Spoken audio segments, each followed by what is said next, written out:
Okay, so good morning, everyone. The first speaker of the day is Jan Bond, that will give his concluding lecture on real quadratic singular model. All right, thanks, Marty. And thanks for being back for the final installment. You may be a little annoyed to see that I have slides, but let me reassure you in two ways. You can see I only have 16 slides. 5 of those are title slides, like this one, and section titles and this kind of thing. So there's only 11 slides, so I made it on purpose very cramped so I don't have to click as much.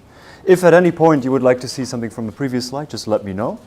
And the second reason you shouldn't worry about it is that don't worry about taking notes. The notes that sort of correspond to what I'm about to tell you today and also told you yesterday are available online, so you can look there and so you can relax and you don't have to feel like you have to copy every slide down or something before I click. The reason I wanted to make slides is because I want to show you lots of examples today, lots of numerical examples which would take a long time to write on the board, to try and convince you that the constructions that we're about to make are indeed worthwhile to make. And before we do that, first I'll tell you what rigid cocycles are. We had a little bit of a warm-up last time with the so-called theory of rational cocycles, where the word rational refers to SL2Z. We're now going to replace that with SL2Z 1 over P acting on the meromorphic functions on the p-adic upper half plane, which is a notion from rigid geometry that gave the name to this notion of rigid cocycles.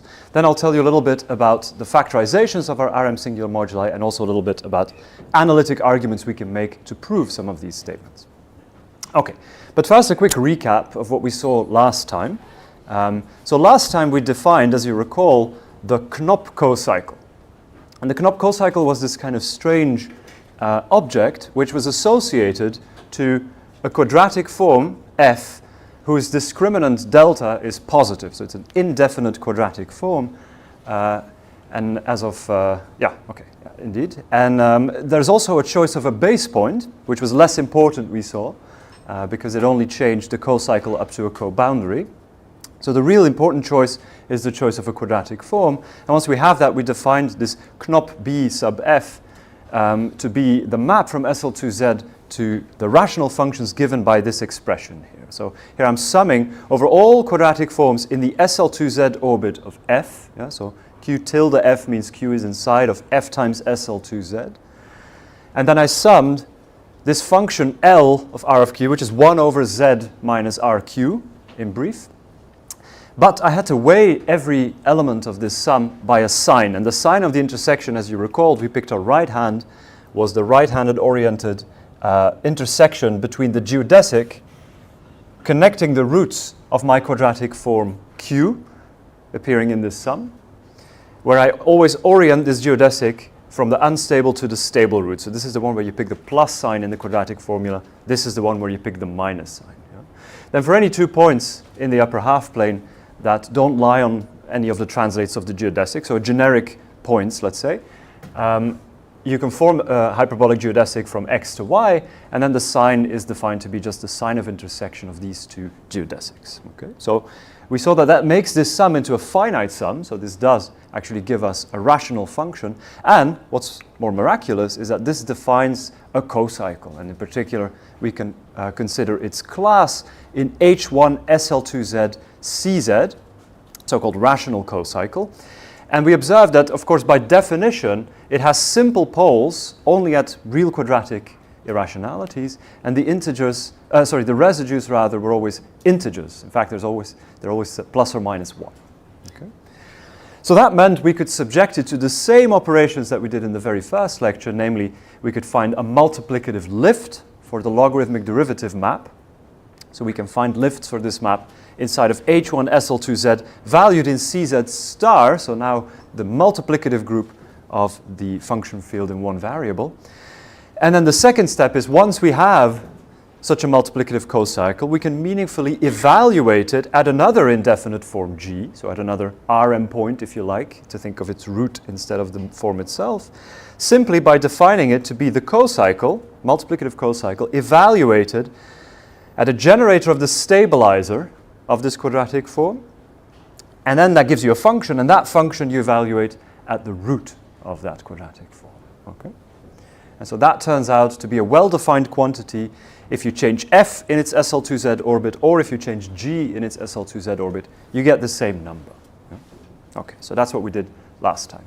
So as we saw last time, this gives us a canonical way to define numbers out of this co-cycle procedure. And the numbers were also algebraic.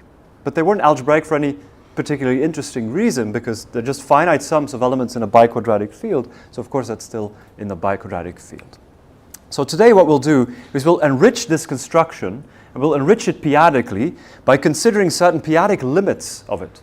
Yeah? So these invariants that we construct here, there's infinitely many, and we'll consider certain p-adic limits of them that converge to something significantly more interesting. So the goal of today is to enrich the construction, replacing this group SL2Z by the group SL2Z1 over P, and the module of rational functions for multiplication will be replaced by the module of non-zero meromorphic functions on the p-adic upper half plane. Okay. All right. Can you remind what's the p-adic upper half? The p-adic upper half plane. So what's the p-adic upper half plane? There's various ways of thinking about it. I'll very quickly define it.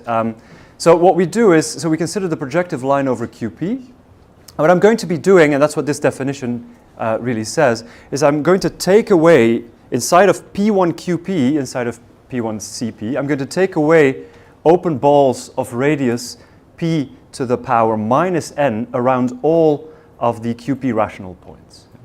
And now n will go to infinity, so I take away balls around P1QP, all the points of P1QP, they get smaller and smaller and smaller. Yeah. So if you do that, so this is a formal definition of this, so it's all of the elements in P1CP, Z1, Z2. Primitive means that, of course, it's Z1, Z2 is well defined up to rescaling. I'll rescale them in such a way that at least one of them is a unit and they're both integral. Yeah. So then that's what I call primitive. And then we have the following condition. We have an inequality on the absolute value of SZ1 plus RZ2, p-adic absolute value. And this needs to hold for all RS in Z squared primitive. Yeah? So primitive there means they're coprime. So that's the same as what I said before. Take away open balls around the QP rational points of P1CP. Now if you do that, you get a sort of limiting cover. And this is actually, if you're familiar with rigid geometry, which it's okay if you're not. This forms an admissible covering of the limit. So these kind of things are aphanoids. And this is an admissible covering. And if you just want to think of the p-adic upper half plane on the level of CP points, it is simply P1CP where you take away P1QP. And this also is what gives this space its name. If you do the same thing with the Archimedean completion, so if you take P1C minus P1R, that's the upper and lower half plane. Yeah? So you picture the complex plane, you take away the real line, you get the upper and lower half planes. P-adically speaking, if you take away the p-adic line, so the P1QP, upper and lower are kind of blended together, so there's not this disconnectedness that we see in the Archimedean setup. That's why p-adic half plane is a better name than p-adic upper half plane, because it contains both upper and lower, morally speaking. Actually, maybe I don't have to tell you about the Brouhat-Titz tree. Anyway, I'll tell you just really quick, but it's fine if you don't pay attention, because we're not actually going to use it, I think, today. But there's a nice way of thinking about it, which maybe also resonates a bit with what Sebastian was telling us yesterday in his course. You can view this not as a rigid analytic space, but also as a Berkovich space, and then this is the Berkovich skeleton of it. So in the language of the lectures that we saw today, you get a similar picture. It's a tree that's p plus 1 regular. So in my picture, I guess p is equal to 5. And the p-adic upper half plane sits around it like some kind of tubular neighborhood. It's kind of, you can view it as some kind of tube sitting around all of these sticks. And then there's a natural reduction map also that is frequently helpful in manipulating the upper half plane or proving things about it. But in fact, I now think that I don't need it, so I'm just going to skip it. But at least there's a picture on the slide, so that makes it a bit more concrete seeming. Now, what is a meromorphic function? Meromorphic function is just a uniform limit, if you take it with respect to the supremum norm, on this on these aphanoids, which I've called HPN, of rational functions. So I take rational functions, take uniform limits for the supremum norm, and then a meromorphic function on HP is something that is of that form for when you restrict it to every HPN. Yeah? So it's sort of a limit of rational functions. So already we look like we're in a good position to take limits of the cocycles that we were taking before, and they might actually converge to some meromorphic function in this sense. And the notation I'll use for this is this curly M. It's the set of meromorphic functions on the p-adic upper half plane. Okay. All right, so that's a sort of quick and dirty introduction to the p-adic upper half plane. What are we going to do with this? Well, exactly what I said before. So we're going to try and adapt the construction of the Knop cocycle and make it more interesting, more rich, by considering p-adic limits, replacing the group SL2Z by SL2Z1 over P. So I'll make the definition, which will seem like a familiar definition. In fact, it's exactly the same definition as for the Knop cocycle, except in my product, SL2Z has been replaced by this group gamma, which is SL2Z1 over P. Yeah? So gamma, I hope I said that on the previous slide, is SL2Z1 over P. It's a little bit shorter to write every time. Now, what's funny is that here we have to make a distinction in our definition because there's also this prime P, and F is an indefinite form, so the infinite prime is always split for it. But the finite prime P that we chose could be either split or non-split. And so depending on that, the definition looks ever so slightly different, and that's just to assure convergence. So what I'm doing here is I'm taking the multiplicative Knop cocycle that we wrote down last time, changing SL2Z to SL2Z1 over P, and hoping that this will converge to a meromorphic function. So when P is non-split, that's literally what I do. When P is split, we have to worry a little bit more about convergence, and so what I'll do is I'll take a quotient of two such guys. So I'll take the same kind of product, but where I quotient out by Z minus the conjugate of RQ as well. That's just for technical reasons to assure convergence. You don't have to worry too much about this. And the sum that becomes a product? Yeah, so these are already the multiplicative cocycles. I could have done the additive ones first and then the multiplicative ones, but I skipped the additive ones because it's exactly the same. So I'm going straight to the multiplicative cocycles. So there's various things that we need to worry about now. The first is, does it converge? Yeah? Does this converge to a meromorphic function? The answer is yes. So otherwise I wouldn't have done this whole weird thing when it was split. You could have already guessed that. And the second statement is that this indeed defines a cocycle modulo scalars, just as we saw last time. So this infinite product always converges to a meromorphic function on HP. And in both cases, so both cases meaning split or non-split, so it doesn't matter really in the end, we obtain a cocycle for this group gamma, which is SL2Z1 over P, valued in M star modulo CP star. Yeah? So the cocycle condition will be satisfied up to constant. Oh, sorry, yeah, that's a typo, yes. Sorry, that's very confusing. It's very unfortunate. In fact, yeah, okay, yes, it's a product, definitely. If I had done it with sums, this thing would have to be in front, and it would be 1 over, and then the difference of them. Yeah, indeed. Thanks. The base point B is now a point in the upper half plane? Yes, it's still in the upper half plane. The complex one? Complex upper half plane, yeah. So this function here, the definition of this function, it's not a purely local definition. It takes into account, of course, a p-adic product, but there's also something going on at infinity, hidden in the exponent. So that's a very good observation you're making. B is still as before in the complex upper half plane. So it is more global than one might at first sight think, this definition. Okay, so again, same motion, so you have to check, of course, that it's a cocycle, still modulo scalars. All of these statements are true, and also the dependence on the base point is, again, gone once we pass to the cohomology class. Okay. All right, so the final thing that I have to tell you, which is slightly more complex than what we did with the Knop cocycle, is we want to evaluate these cocycles. It's very important. We're looking for numbers, so we want to be able to evaluate a cocycle. And to evaluate the cocycle, before we had the advantage that we were working with the group SL2Z, and H2 of SL2Z with values in constants was trivial. So there was never an obstruction to lifting a cocycle modulo constants to an actual cocycle. Now this is no longer true because this group gamma is much richer, and so the H2 of gamma with coefficients in just constants, multiplicative constants, in general is non-zero, and in fact it's never zero. But sometimes it's more zero than other times. Depends on what the prime p is. Yeah. So it's roughly equal to the dimension of the space of the modular forms of weight 2 and level gamma 0 of p.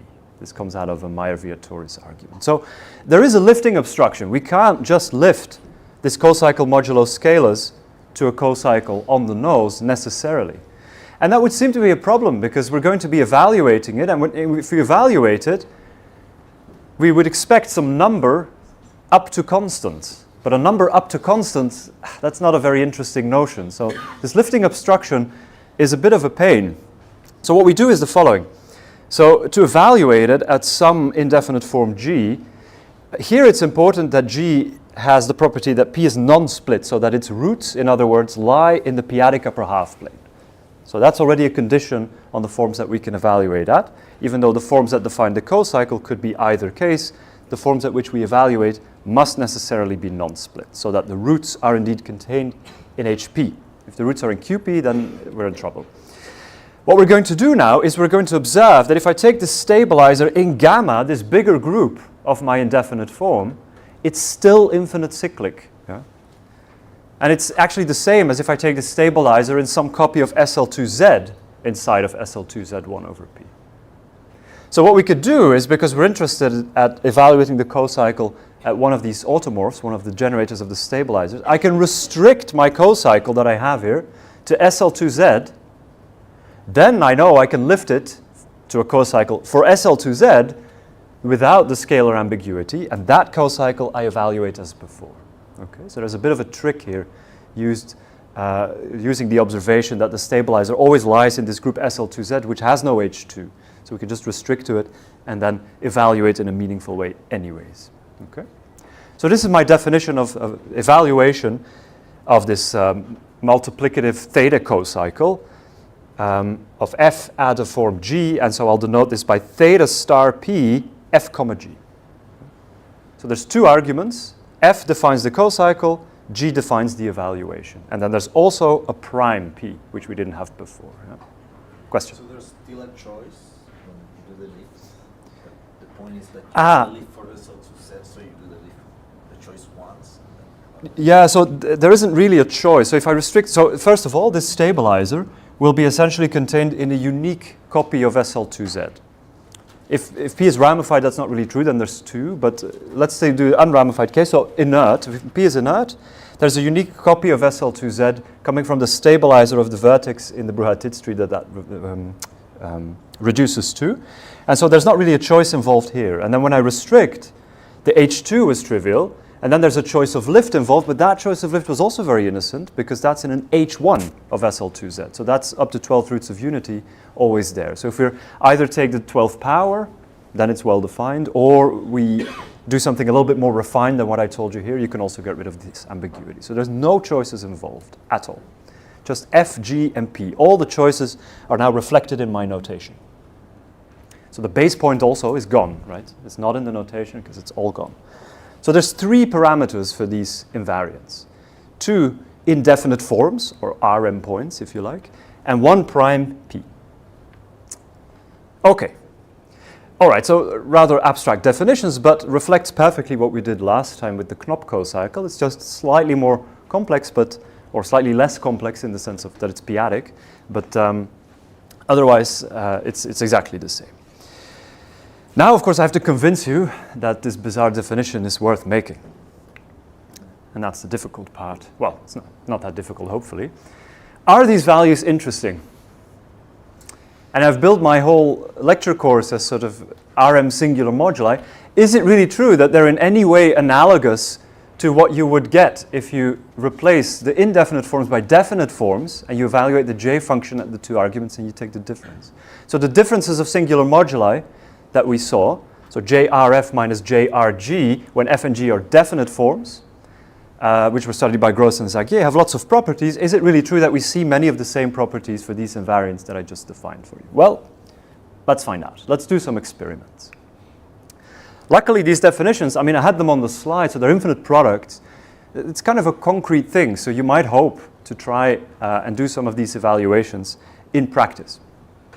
It's not that easy, but it can be done. And so what we're looking for now is some algorithm, really, that takes as input a pair of indefinite forms, so of discriminants delta 1 and delta 2, bigger than 0. And it also takes a prime P such that the discriminant, sorry, that should be delta 2. The discriminant of the second form is non-split. Yeah? So P is non-split for that discriminant. So that indeed the root of G is contained in the p-adic upper half plane. That's what I'm asking here. Yeah? So I know how to evaluate a meromorphic function on it. Okay. What should the output be? The output should be this number that I just defined for you. So this theta p star f comma g, which, just to recall, was defined to be the value of that multiplicative co-cycle. Okay, so this is joint work with Darmon. I haven't showed him yet, so there's a little photo of Henri. And so when we started thinking about this a couple of years ago, of course, it was extremely important for us to have the ability to experiment. And so we had to come up with some algorithm. And so the essential part is the polynomial time algorithm that we have, polynomial in M, to compute mod p to the m, so to some finite precision, this product. And so what is this? This is the value of the co-cycle at the matrix S, which I had on the board last time. But this matrix S is the usual one. So it's -1, 1, 0, like this one. And we saw that that was really the only one that mattered. If I chose my infinity, the value at t was always trivial, and the value at s was highly non-trivial. So if we can compute this one, we should be able to compute the whole co-cycle in some sense. So the crux is really to compute this one single function, which is the value of this co-cycle at this one single matrix. Yeah? Now this is a huge infinite product that ranges over all of the forms A, B, C in the gamma orbit of F. So that's the SL2Z1 over P orbit of F, with the property that the product of the first and last coefficient is less than 0. So in other words, that the roots have opposite signs when viewed as elements of the real numbers. Now that's a big set, that's an infinite set, so it's an infinite product, so we can only compute finitely many terms of it, but you see that as you go out in the p-adic upper half plane, the precision is not really going to be affected at some point, so you only have to compute finitely many terms. Unfortunately, the number of terms appearing in here, if you cut off to this HPM that I mentioned before, is exponential in M. It grows like powers of P. So you can't really compute it in the naive way, literally from the definition. So we had to come up with some polynomial time algorithm in M. And once that was done, we were able to find some examples. And let me give you the first example of some computation to try and get a feel for what these invariants look like. Okay, so let's take, we have to choose a prime P. Yeah? P is equal to 2, the smallest prime that we could have taken. And I'll take the following two forms. So I'll take F to be 1, -1, -1. That was a form that we also considered yesterday. Yeah, that's the one that has the golden ratio as its roots. Its discriminant is 5. And then I take a second form, G. In fact, I'll take two of them and evaluate both. And the second form is 1, 3, -3. So that has discriminant 21.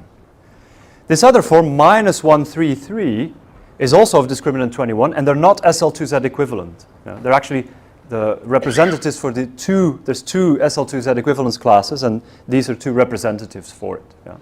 Yeah. So I'll pair F with G, and I'll also pair F with this G, and then see what comes out. Okay. Suspense. There we go. So we compute this theta 2 star F comma G modulo 2 to the power 300. Seems like a good start. That should give us some idea. And what we then do is we find that number, it's some huge p-adic number, and we try and recognize it as an algebraic number. There's various standard routines for that using the LLL algorithm. And when we do that, we find that in fact, the pairing of this one with this one and this one with this one, they both satisfy the same polynomial, and that polynomial is this one. So it's a quartic polynomial with these coefficients. So they look like they're algebraic, at least modulo 2 to the 300. And this is a polynomial of degree 4, and all of its roots lie in a biquadratic field, namely q adjoined the square root of -3 and the square root of -35. Yeah? So it's a biquadratic field generated by two imaginary quadratic fields, and it has also a subfield, which is 3 times 35 inside of it. Yeah? Okay. What is that field? Who could guess? Who could have guessed this field before I told you where it's split? Do we have some interpretation of that field, or is it just some random biquadratic field?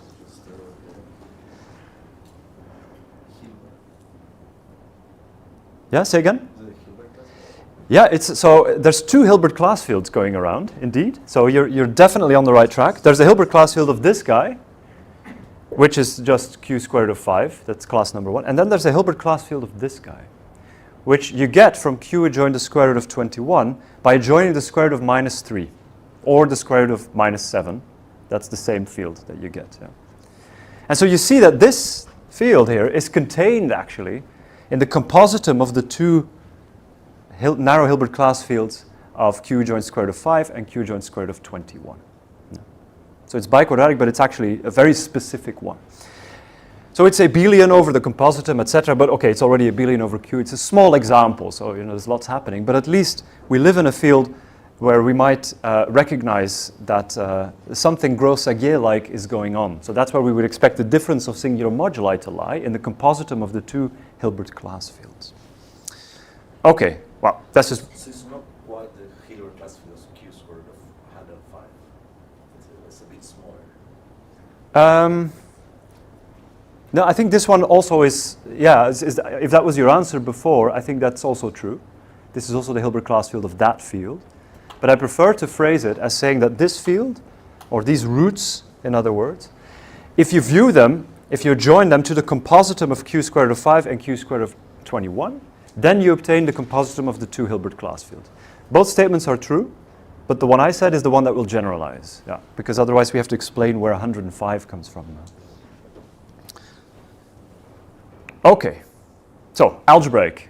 I already said that. And algebraic in a much more interesting way than before. Yeah? We were not just in the real biquadratic field.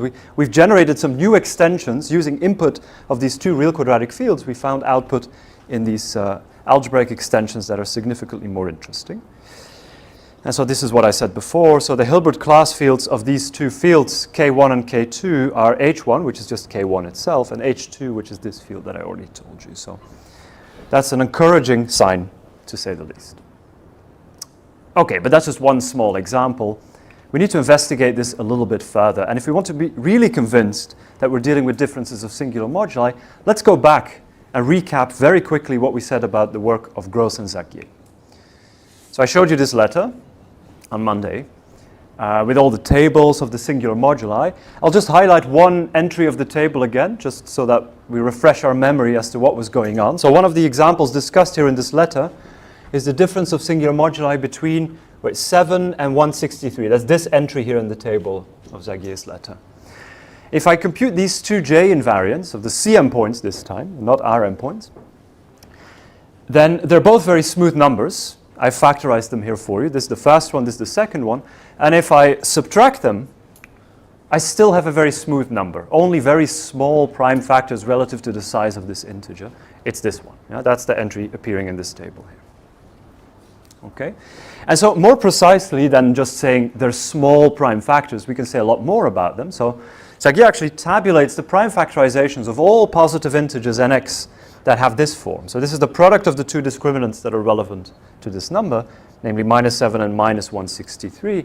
I subtract a square and I divide by 4. And whenever this is a positive integer, I put it in the table. And this happens, of course, finitely many times. Yeah? If x gets too big, this will be negative. So there's a finite table here. So Saguier makes that finite table on the next page of this letter. And he notices that if you look at these numbers and you factorize them, all of the prime factors that appear in here also appear in this table.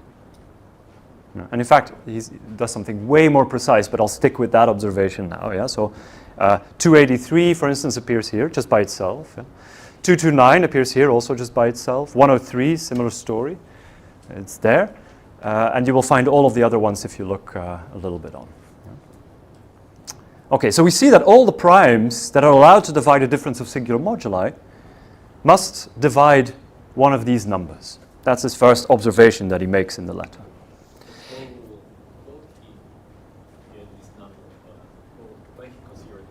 Yeah, that's an excellent question. I think, the letter goes on, of course, and it already comes from this kind of Eisenstein family that I wrote down last time, and in fact, I'll get back to it in a second.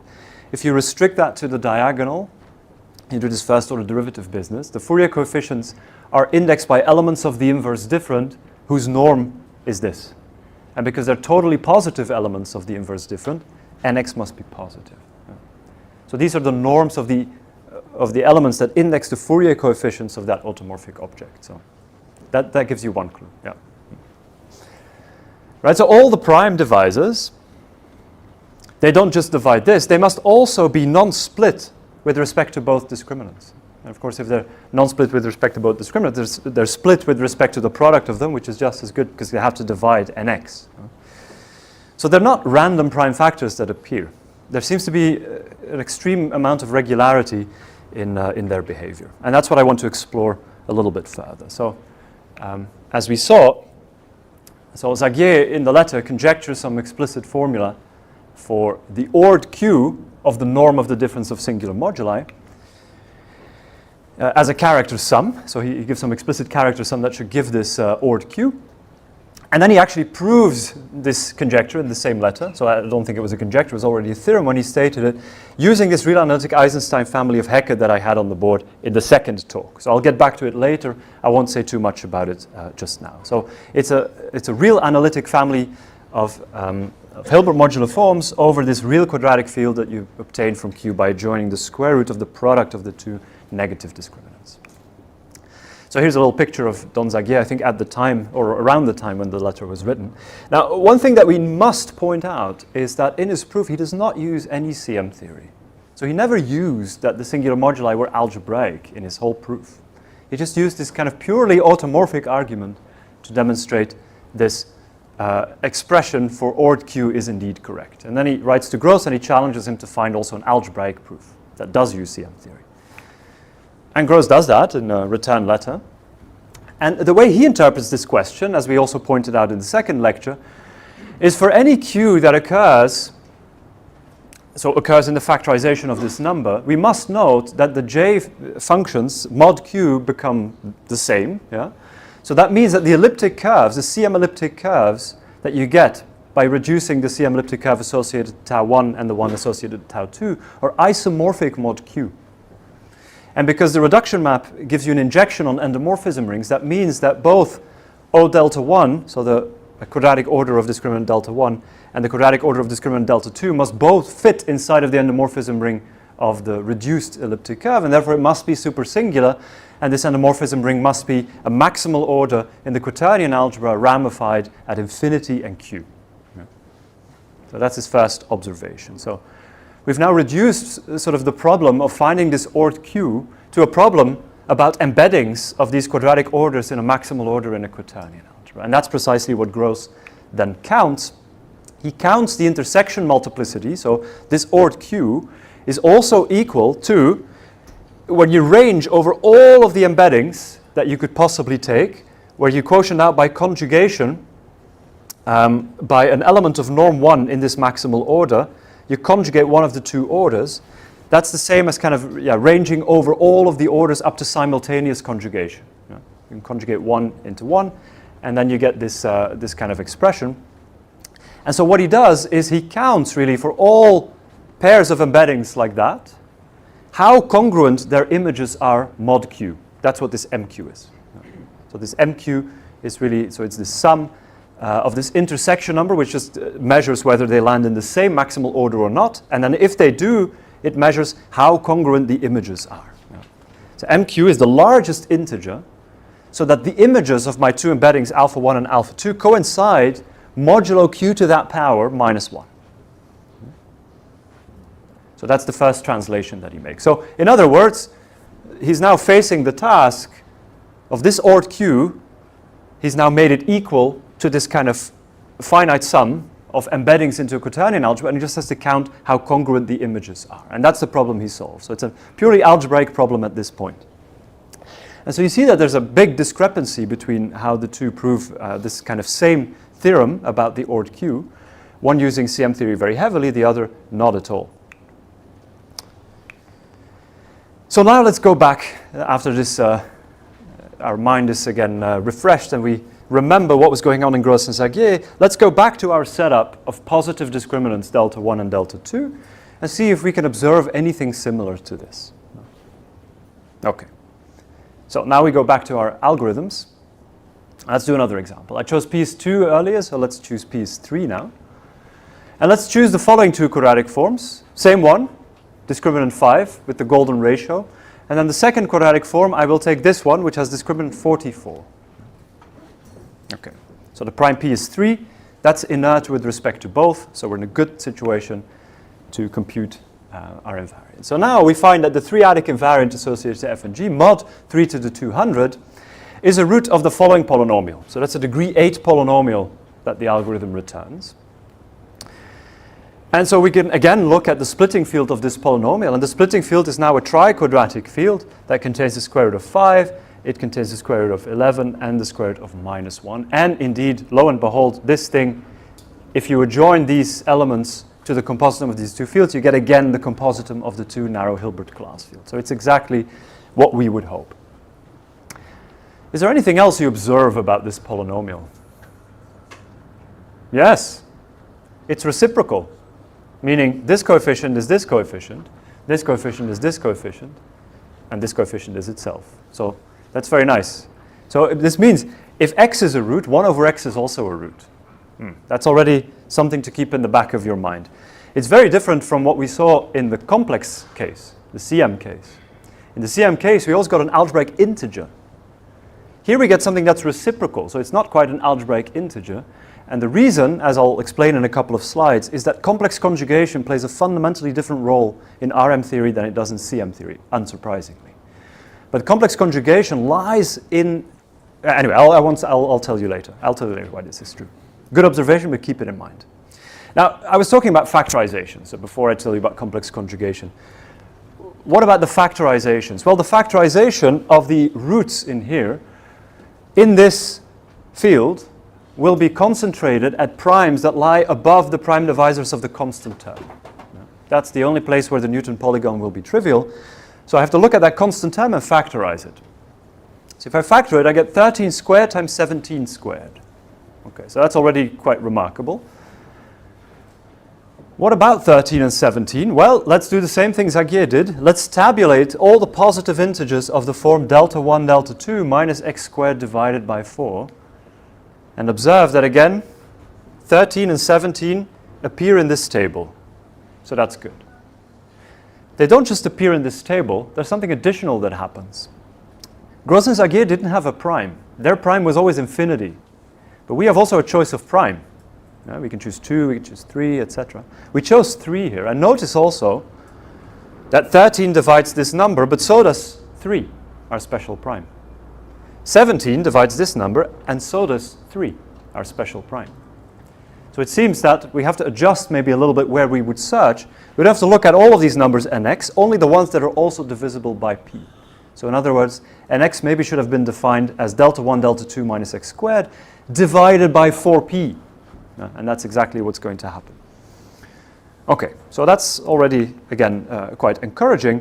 And so we will summarize this in observation 1. We only get primes above non-split primes q. So I didn't say this, but 13 and 17 are both non-split with respect to these two discriminants. That's already a nice observation. Moreover, they're not just non-split there. They also divide a positive integer of this form, where I've now added the p in the denominator. Okay, so that's observation 1. All right, so we're getting more and more convinced that something Gros-Zagier-like is going on here. But a question that I want to point your attention to is, what is the influence of the choice of prime p? Because that's not something Gros and Zagier were able to play around with. They always had the infinite prime. They were doing an Archimedean construction, but we switched that to a finite prime, and we could choose that finite prime quite freely. Instead of 3, I could have chosen some different prime, which had the property that it was non-split for both discriminants. And without changing the f and the g, without changing the f and the g, I would get a theta star with some other prime p. What's the effect of changing the prime p? We have effectively a new variable, so we have to also address what happens when we change the prime p. So let's do a couple more examples. So we compute this invariant for the quadratic form of discriminant 13 that we see here, and then some other g's, which I'll do in the table. And so for delta 2 is 12, we have two g's, and so we have two invariants. That's what the plus and the minus, plus minus will be about. And I have the choices of prime here, 5 and 7, let's say. They both have the property that they're non-split for both discriminants. So I can compute the invariant with respect to both. When p is 5, I get this invariant. When p is 7, I get this invariant associated to these two Rm points. They're quite different. They live in different fields even. But if you take the compositum with the two real quadratic fields, it's the same field. So they're different invariants, but they generate the same extension after you take the compositum with the two real quadratic fields. Okay, here's another example. This should be delta 2. When delta 2 is 45, again, there's two quadratic forms. So there's two roots, and we get precisely the plus minus, so they're conjugate to each other. That's already one thing. If I change within the same discriminant, I get Galois conjugates of each other. And for p is equal to 2, I get this huge thing. And for p is equal to 7, I get this thing. Now they're starting to look even more different from each other. Again, they have the property that if you take the compositum with the two fields, the two real quadratic fields, you get the same extension. So they generate the same extension over the biquadratic field, but their arithmetic is quite different. Let's do one more. When the second discriminant, again this should be delta 2, is 108, we find for 5 and 7, which are both allowed choices, the two invariants that are appearing here. Now, who notices anything suspicious about this table? So we're talking about the factorizations. And the factorizations here, you can see them, they will come from the constant term here, so we will be able to see them in the denominators of these fractions. So notice there's a 7 here, there's a 5 here, there's 2 7 squared, 13, 37, 67, 73, here 2 squared, and so on. Who notices anything suspicious?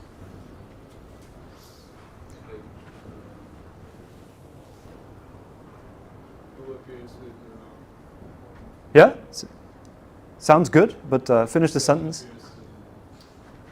7 Yes, I think I know what you're saying, and you're absolutely right. So there's maybe two observations that I'll make. I'll make another one first, and I'll get to yours. The first is, the smaller the prime, the bigger the invariant. Right? And maybe that's not surprising given observation 1, because this table of these integers here, there's more and more integers that appear in this table if p is small. Yeah? Zagiers' table didn't have the p, so it was the biggest possible. But then we only take the ones divisible by p, so it gets kind of smaller and smaller every time we enlarge p. So there's more candidates somehow of prime divisor. So maybe that feels normal in light of observation 1. Observation 2 is 7 divides the 5-adic invariant. 5 divides the 7-adic invariant. 7 divides the 2-adic invariant twice. 2 divides the 7-adic invariant twice. That's bizarre. Okay, that's probably coincidence. Let's see. 7 divides the 5-adic invariant twice. 5 divides the 7-adic invariant twice. Okay, now it's not coincidence anymore.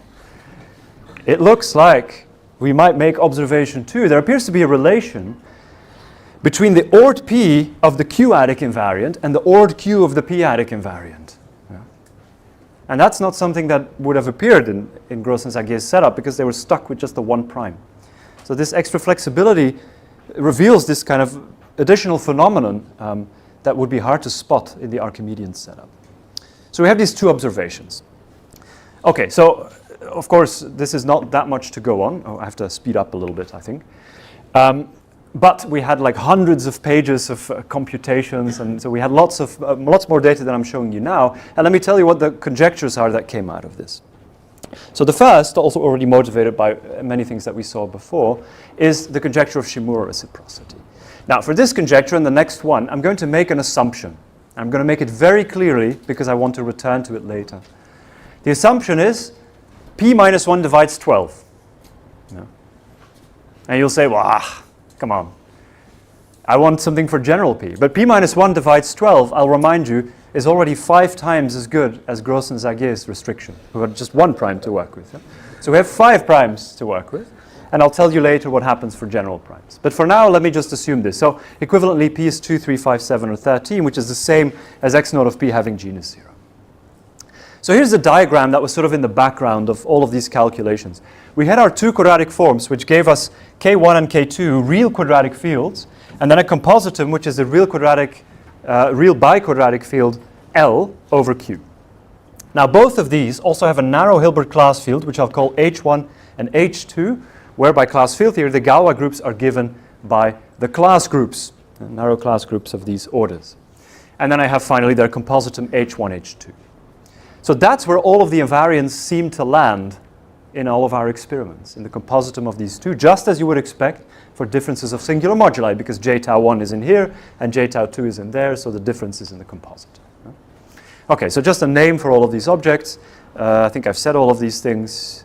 Yes, and so the Galois groups here, Galois groups of H1 over Q and H2 over Q, these are the class groups, and over Q they're some generalized dihedral group, and they have a canonical splitting actually. I'm assuming now that P is inert in both, and so Frobenius at P will split canonically these two generalized dihedral groups, G1 and G2. Yeah. Okay, so conjecture 1, which is the analog of the Shimura reciprocity law that we saw in the second lecture, but for real quadratic arguments, is that for any quadratic forms, if we cook up this invariant theta p star f comma g, it's indeed contained in H1, H2. And if I change f and g in their classes, in the class group, then I change the invariant by a Galois conjugation. That's a vague way of stating it. There's a much more precise conjecture saying exactly which element of the Galois group will map you from one to the other, but you can already guess that now. So I will leave that more precise statement out. Yeah? So that's what we saw before. We only had experiments where there were sort of two forms, but we saw that they were Galois conjugate to each other. This is the general version of that. Okay, so changing the argument only changes up to a Galois conjugation, the invariant. Okay, second conjecture, what about the factorizations? Now this is the more interesting one, clearly, right? I mean, the factorizations that's what makes Grothendieck's work so rich. That gave the applications to BSD, etc. So this is clearly the interesting one to focus on. I will again make the same assumption. P minus 1 divides 12, okay? Now, I have to explain a little bit how the factorization works and what could be a possible explanation of why on earth the ORD Q of the p-adic invariant seems to be related to the ORD P of the q-adic invariant.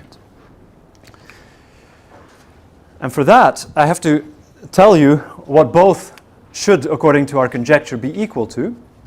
Is what we do is we choose embeddings of O, so O delta 1 and O delta 2, inside of a maximal order of a quaternion algebra, but this time the quaternion algebra will be indefinite. So in Grothendieck we had a definite quaternion algebra ramified at infinity.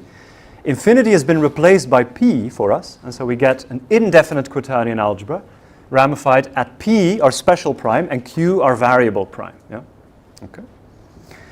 This is an indefinite quaternion algebra, so it only has one maximal order up to conjugation, and so I'm going to be looking at embeddings of my two quadratic orders inside of this maximal order. Okay? Okay.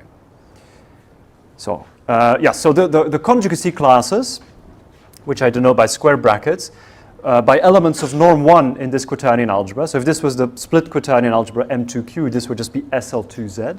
But here it's a kind of quaternionic twisted version of that. They admit a free action of these Galois groups GI. That's the classical work of Eichler. So he described actually a Galois action on the set of embeddings in a quaternion algebra, which is valid both for real and imaginary cases. It's a purely algebraic thing. Okay. All right, so the Q intersection number I will now define for you.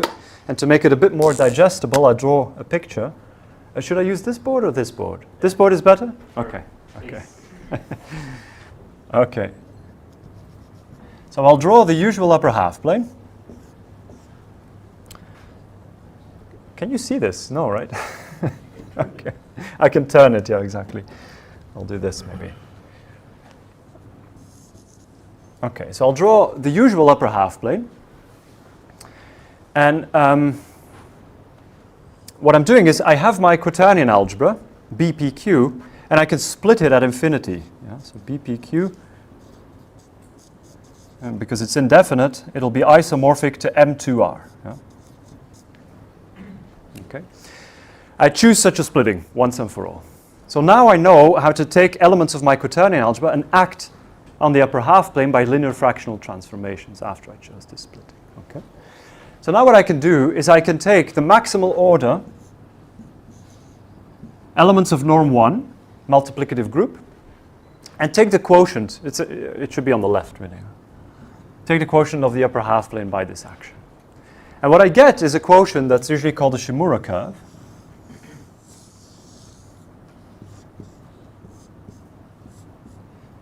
Call it XPQ. And if I have two embeddings, alpha 1 and alpha 2 of my two quadratic orders inside of this R1, I get two associated geodesics connecting the fixed points of these embeddings. Orange was not good, sorry. I forgot. So blue is maybe better. So that's my, coming from my first embedding, I get a geodesic, and from my second embedding, I also get a geodesic. And on the quotient, they will become closed geodesics. And then the other one maybe will go, I don't know, around here or so. Okay, so this will be my alpha 1 and alpha 2. Okay. All right, so now the intersection number Q is simply defined in this algebraic way as follows. If I have two embeddings, I will sum, exactly as in Gross-and-Zagier, over all of the possible conjugates that I can take from the second one, fixing the first one. And I will sum the following thing. First is the intersection number in the upper half plane of these two embeddings. Yeah? So I have my alpha 1, and the second one I didn't put the label on purpose because that's the one that will vary. So that will be B alpha 2, B inverse. Yeah? So as B changes, this geodesic will change. And every time I compute using my right hand the intersection of these two geodesics. That's what this number is.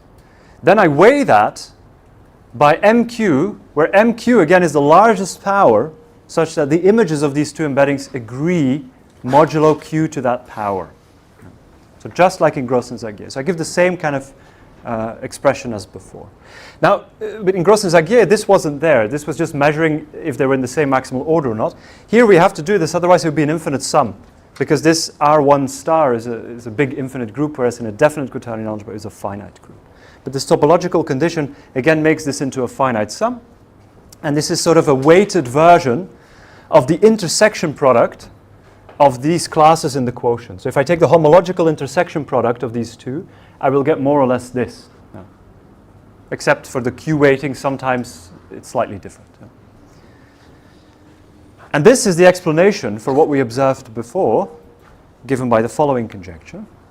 The conjecture is that whenever we have a prime in H1, H2, there exists some pair of embeddings. In fact, we say also what that pair of embeddings should be, but let's for now just say there exists a pair of embeddings in this other quaternion algebra where we switch the invariants at P and Q, such that the ORT Q of my original invariant is the int Q of alpha 1 and alpha 2.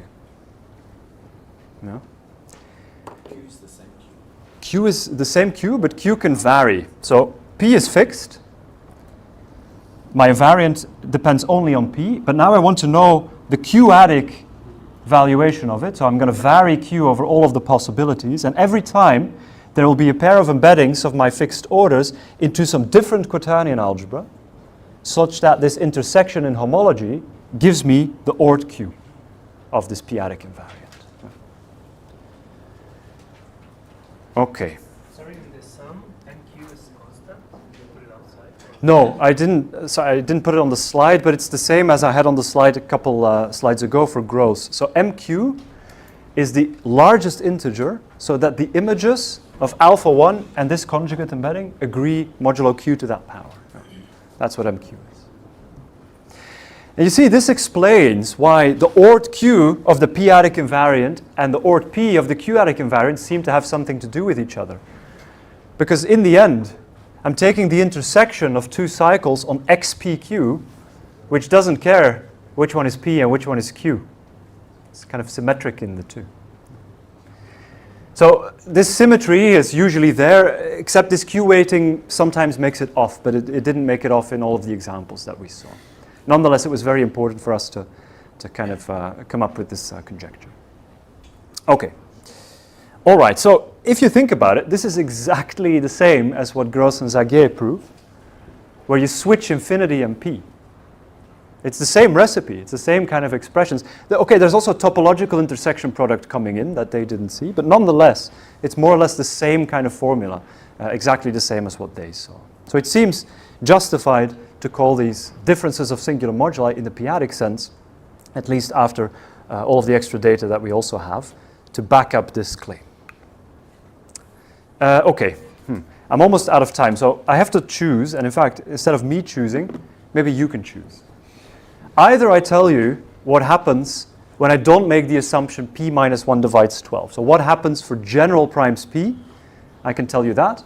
Or I can tell you how a certain degenerate case of our conjectures can be proved using a p-adic analog of the analytic argument of Zagier. Who votes for large primes p?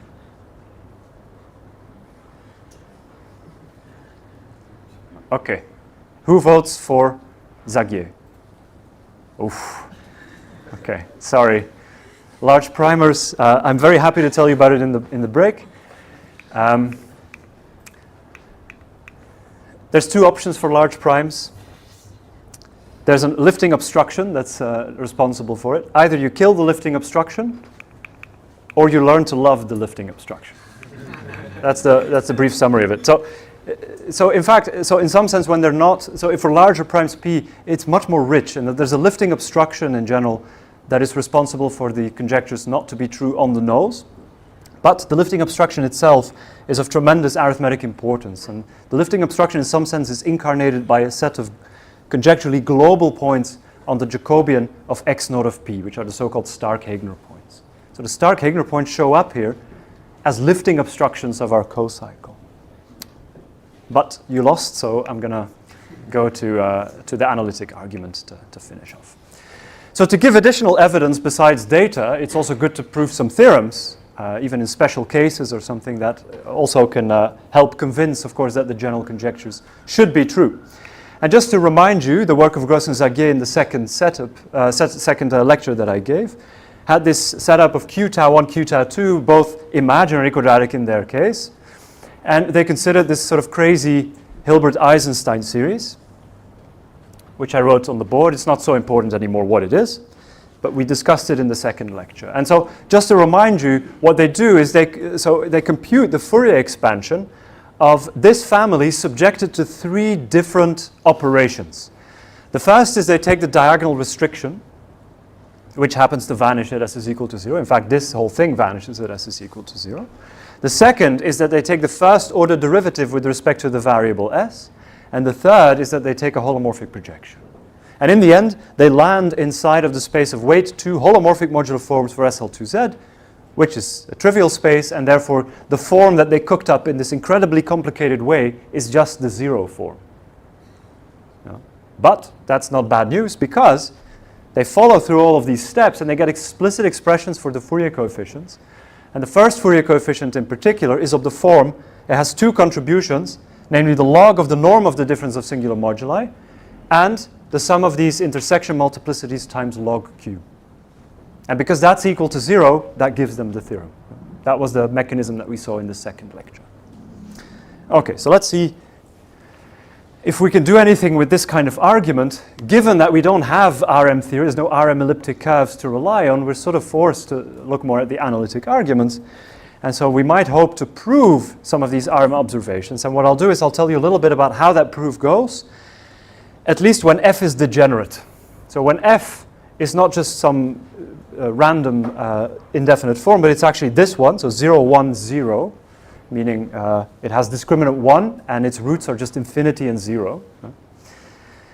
Then we can actually prove all these conjectures. Except the conjectures are not super interesting in that case because everything kind of collapses. You see, q tau 1 is just q cross q, so L isn't really biquadratic. Plus the factorizations go awry because the factorizations, you never have embeddings of the order associated to this guy, which is z cross z, inside of one of these indefinite quaternion algebras, because they're division algebras. So it's telling you all the factorizations must be trivial, except maybe at p. Yeah? So they're p units. That's what the conjectures would say. These things should be p units, but they should be in a Hilbert class field.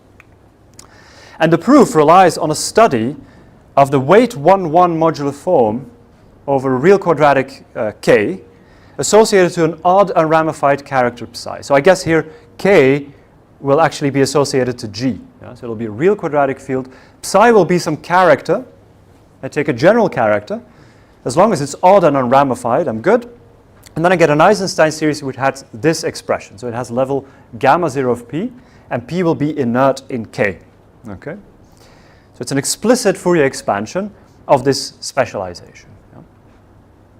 All right, so this family now, I want to play the same game with. It's not yet a family, it's just a modular form. And Gross-Zagier started off with a family. So we want to put this one in a p-adic family as well. So what are all of the ways of doing this? Well, all of these ways are sort of classified by the eigenvariety at this Eisenstein point. And luckily, the eigenvariety at this point in this particular setup is quite well understood. So I have a picture of it, actually. So what we do is we relate the p-adic logarithm of our invariant that we would like to prove something about to the Fourier coefficients of some p-adic family through this series that I just showed you over q adjoint the square root of dg, which I called k on the previous slide. And what are all the ways to do that? Oh, okay. Yeah, okay. Let me get back to this in a second. Ignore this second line. I'll tell you in a second. Okay, so this is a picture of the eigenvariety. Every point on it corresponds to some overconvergent Hilbert modular form. Yeah? And the point here right in the middle, that's that point that is defined by E psi. And the geometry of the eigenvariety, which kind of parameterizes all of the possible p-adic families that you can find through it, is very well understood. The cuspidal part of this eigenvariety, because this form is p-adically cuspidal, is étal over weight space, over this point 1, 1, where it's defined. And then there's two Eisenstein families in addition to that pass through this point. Yeah? So the geometry of the eigenvariety, it's not smooth, but the cuspidal component is étal over weight space. And these Eisenstein families only live in parallel weight. So we're in this point, and we now want to deform to some p-adic family. So we'll follow the eigenvariety in some direction. Yeah, that's the goal. But in which direction? Well, we have many choices, and that's why we wrote many papers. So there's two papers that we wrote. Oh, sorry, this is outdated, actually. These numbers are not, sorry, these are incorrect. So 2021 is correct, but this one appeared, I think, 2023 or so. Okay, anyway. So the first paper we wrote, we make our lives a little bit easier, and we work with the Eisenstein family, which is completely explicit. So I wrote down E psi on the previous slide, but I could have introduced some variable in there to have some completely explicit Eisenstein family, just like Gross and Zagier did, by the way, and go through all of the same motions, and that proves the conjectures for the log of the norm of theta p star. So already that's what happens in this first paper. In the second paper, we want to get rid of this norm, and so we do something that's much more subtle somehow than what we do in the first paper. We follow a p-adic family of cusp forms that degenerates to this E psi in weight 1, 1, and this will be a family in anti-parallel weight, so the sum of the two weights will be constant. So it's a kind of a bizarre choice, but the algebra forced us, it kind of told us this, you should go in this direction. That's when you get the expressions that you're looking for. So we followed that, and we went in this anti-parallel weight direction. And the only issue is that there's no explicit expression for this family anymore. It's not an Eisenstein family. It's a family of cusp forms. But we still need to know the Fourier coefficients, of course. So how do you compute the Fourier coefficients of this? Well, it's a much deeper thing, right? It's a family of cusp forms. And so the way we get access to it, now you can go back to the second line here, is by saying, instead of deforming the modular form, we're going to deform the Galois representation. First, we look at all of the possible ways that we can deform the associated Galois representation, which in this Eisenstein point is just 1 plus psi. Yeah? It's a sum of two characters. But then we deform that in some irreducible way in a family, and we identify exactly those deformations of the Galois representation which are modular and come from this family. Yeah? And in fact, in the process of that, we proved that the geometry of the eigenvariety is indeed of this form in this special case, even though a much more general theorem is available by Bettina, Dimitrov, and Xi. Okay, so that's roughly what the two papers correspond to. And the second one is, of course, the hardest work.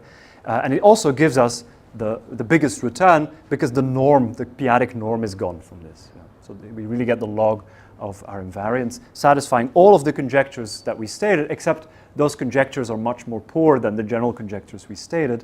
Nonetheless, it is very good evidence that our conjectures are indeed true. We can, in fact, prove this degenerate case.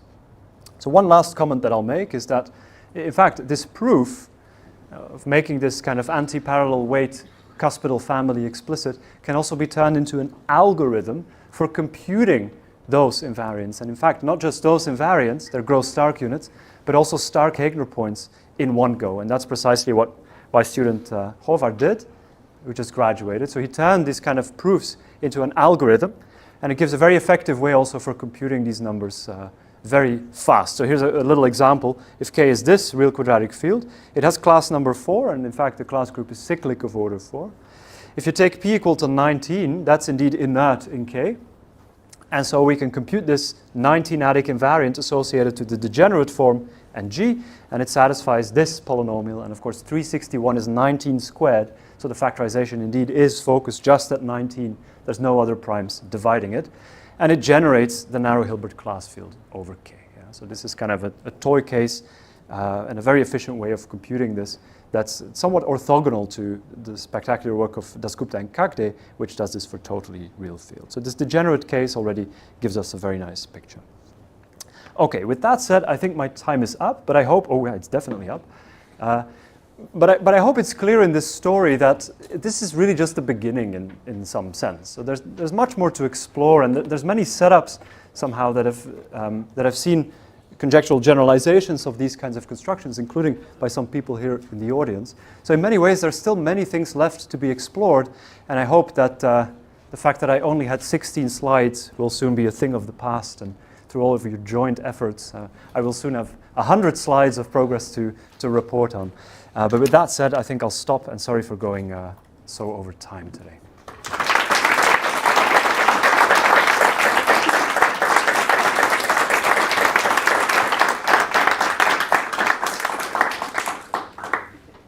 Thank you very much for the talk. And maybe have time for one question, and then the rest can be discussed over the break. Don't have someone have a question. Don't be afraid because it's only one. So for the other primes, do you get the Stark-Heegner points? You get the formula For which other primes, you mean?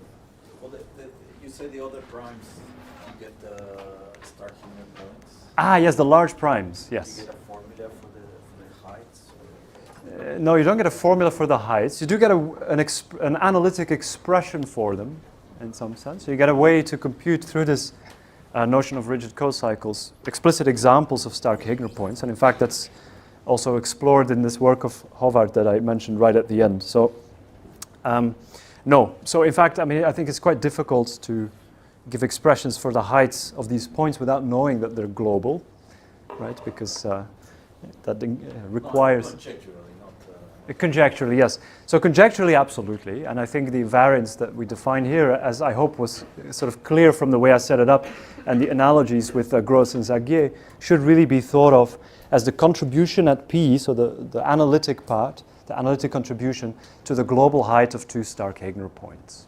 Right? Just as it was for two Heegner points in the work of Gros and Zagier, you get these two contributions, the log of the Green's function and then the algebraic terms.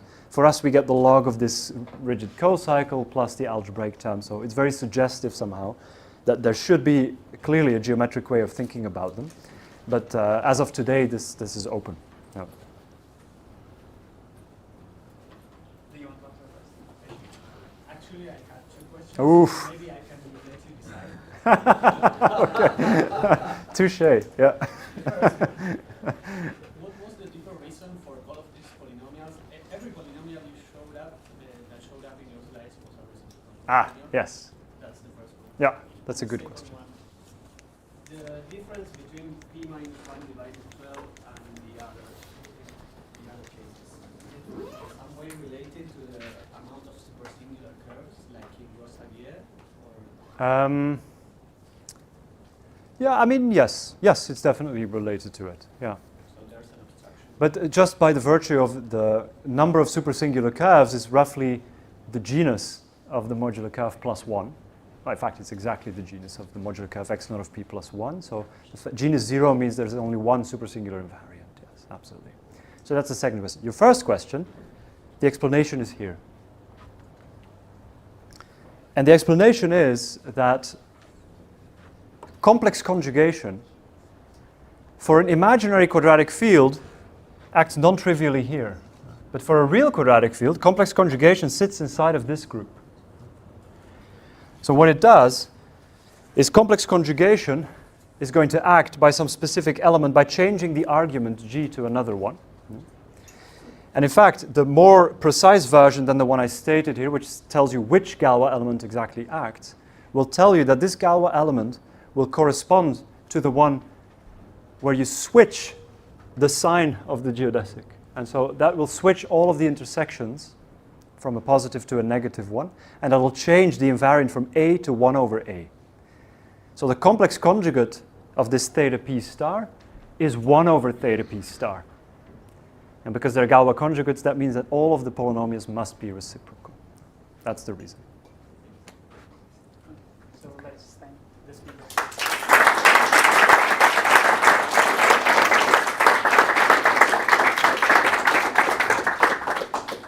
And maybe we can start at 11. So 10 past. Thanks.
Perfetto, ja.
Se te escucha por el micrófono por si acaso.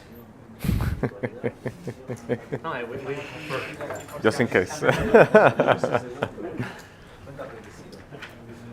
momento aún vamos puntuales.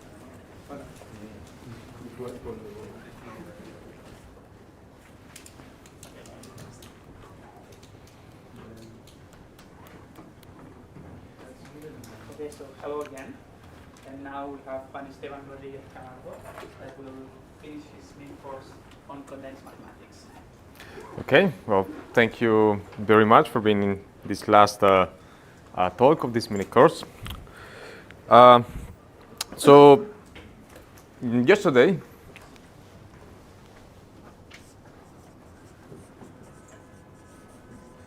we discussed a notion of completion that was adapted to do non-Archimedean analysis and maybe to do some non-Archimedean geometry, which was this category of solid abelian groups.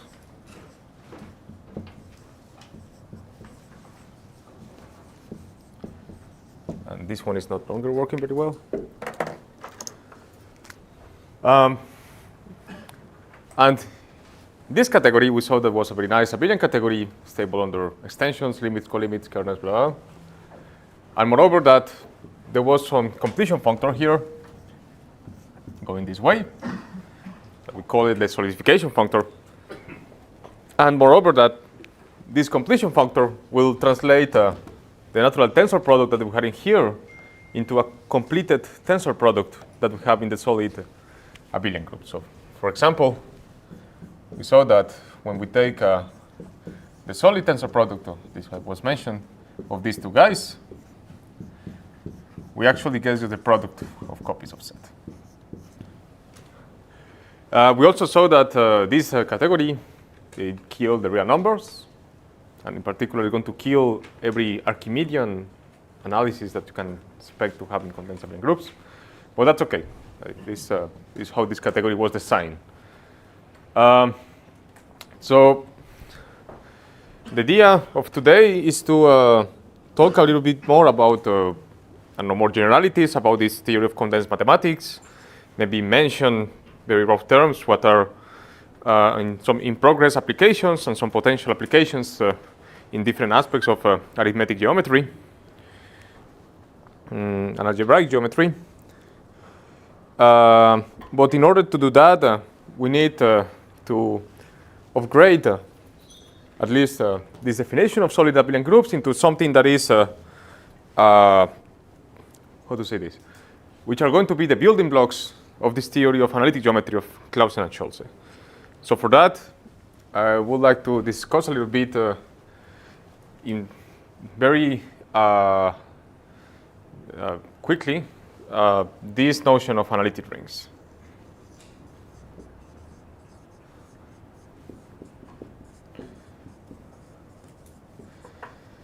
once we have access to this, then we can start like trying to give some applications, at least in words. So what's the idea behind this notion? So recall that here, what we wanted to do is, well, we create this condensed framework in order to mix algebra and topology in a pure algebraic way. And that was great. We already saw that topological spaces mix wells and so on. We then had the problem that the tensor product here was still algebraic in some sense, and we wanted to complete it. But in order to complete it, well, a way that we found to solve this was precisely first define a category of complete modules, and then what you have to do is to complete the algebraic tensor product, obtaining the one in here. Of course, this one is well, in this case, this one should be just seen as a particular way to complete. There could be different ways, depending on what you want to do. So these different ways to complete rings, in some sense, is what is encoded inside this theory of analytic rings. So let me give the formal definitions, which are necessary. So let me try to subtract what are the fundamental properties that this category satisfy. That is going to give you the definition of this. So definition, an analytic ring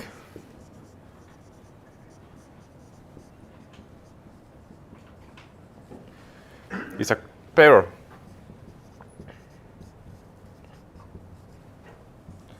A consisting from some n triangle and mod A.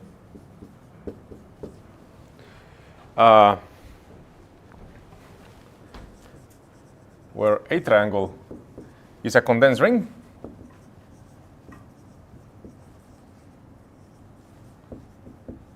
So of course, have an analytic ring, there should be some kind of underlying topological condensed ring. And then, well, because as I say, there could be like many different ways to I'll talk about completions. This category of completed objects, it should be part of the definition of analytic ring, because it's something that there is not a unique way to complete objects. There are different ways depending on the framework. So since there is not a unique way, you just have to put it into the definition, essentially. So this category, mod A, is going to be a full subcategory of all condensable modules.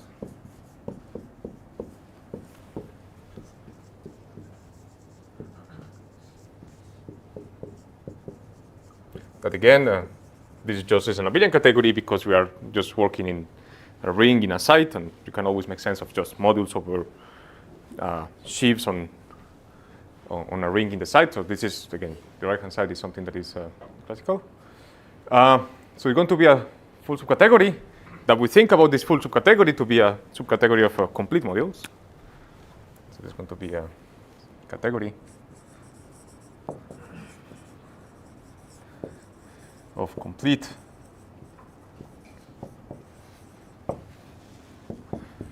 A modules.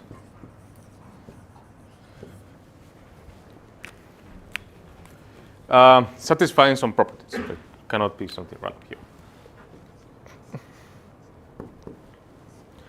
So there were like three main properties that were satisfied inside this category of solid abelian groups.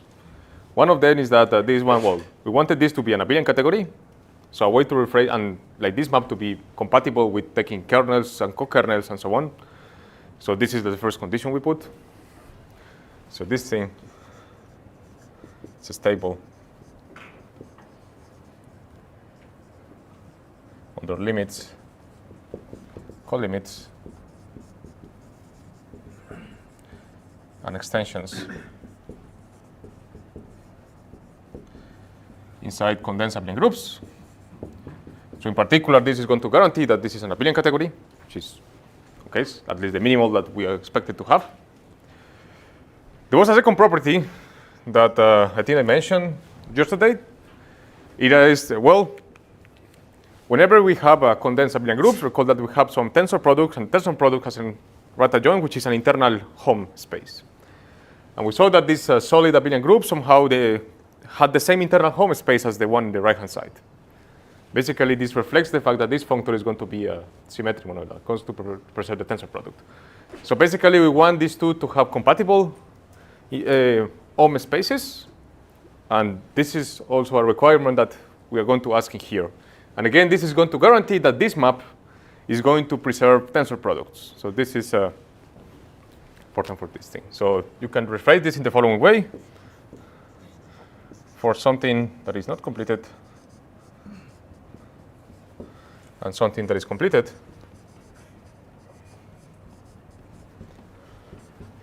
the A triangle module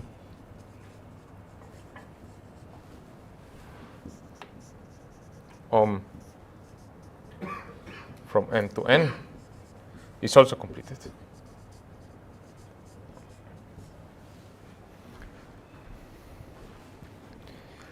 So again, there's a condition that is going to guarantee that these two, mod A and mod A here, they have the same kind of mapping spaces that for construction.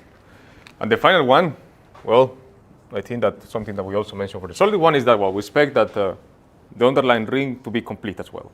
Some kind of reasonable condition to put.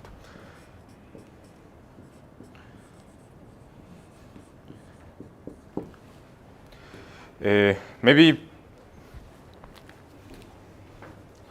the actual version of this condition that we will need, let me just put it in a parenthesis, but this is maybe the way you should think about that, is maybe not asking just about the internal home, but actually I think that you would like to ask about higher X functors as well. But let me not go too far from this. Again, the idea is just to make this as enriched as possible. Okay. So that's a definition. But let me maybe just give some features of analytic rings that are going to behave pretty closely as we know for usual rings, which is very convenient because, again, this is ought to be some generalization of usual rings in this condensed framework.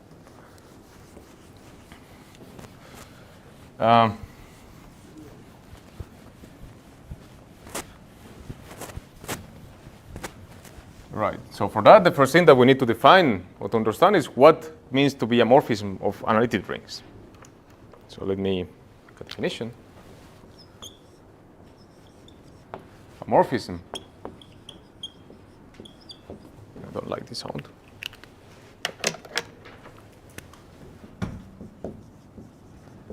Of analytic rings.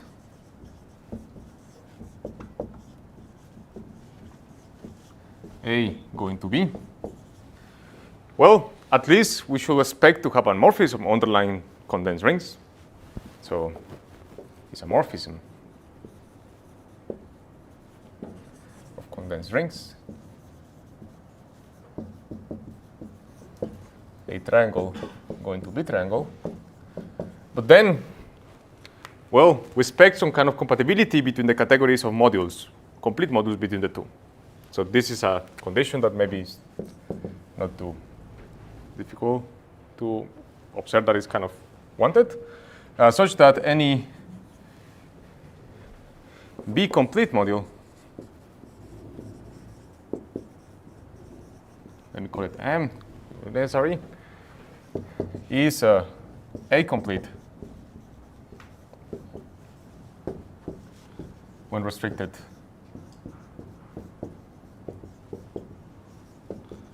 to A triangle. Right, we had a module M over B triangle that by restriction here we can see as a module over A triangle, and we're asking that if something is B complete, then it's also A complete. Okay, just a minimal compatibility that you will expect from defining these complete modules in some sense.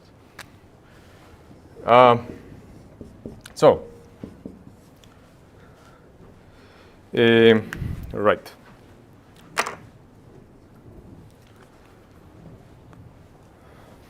Yes, let me erase this definition.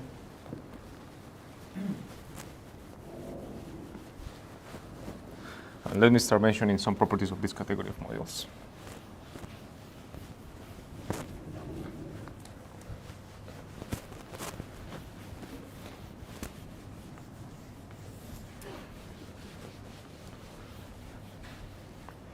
Okay.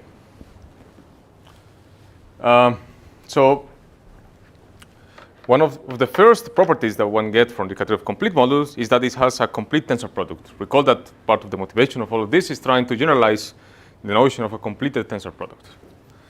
So first remark, maybe you can write it here. Well, the inclusion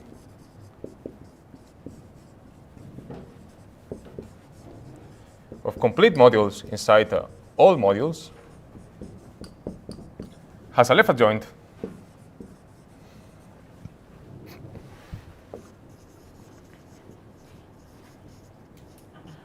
that in a very suggestive way we write it in the following way.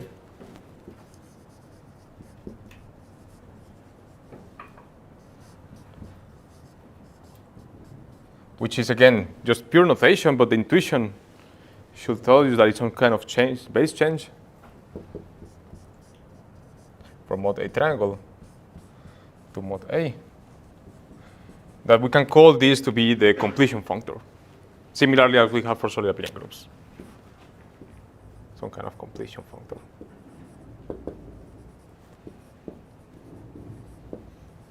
Recall that for solid abelian groups we have a left adjoint that we call it like parenthesis box instead. Well, let's say that the notation that is used for these rings is more like this kind of base change from something that is non-complete to something that is complete. But recall that this is not a tensor product of rings; it's just a functor. So moreover, so I can call this maybe as a first bullet. Go to the second bullet there. Is that this category mod of A has a completed tensor product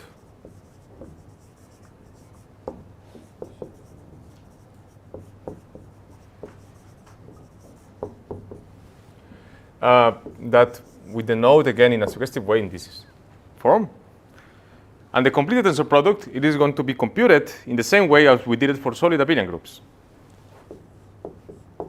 Meaning that if we take n and m complete modules, this completed tensor product of n and m, it is going to be, well, first you can just complete the naive tensor product, the pure algebraic tensor product.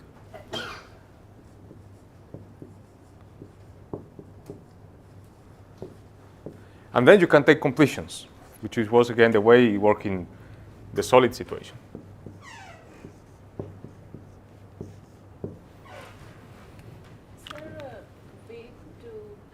So do you just use that sort of naive notation to denote this completed tensor product as well? This one here, or? Yeah, no, on the left. This one here.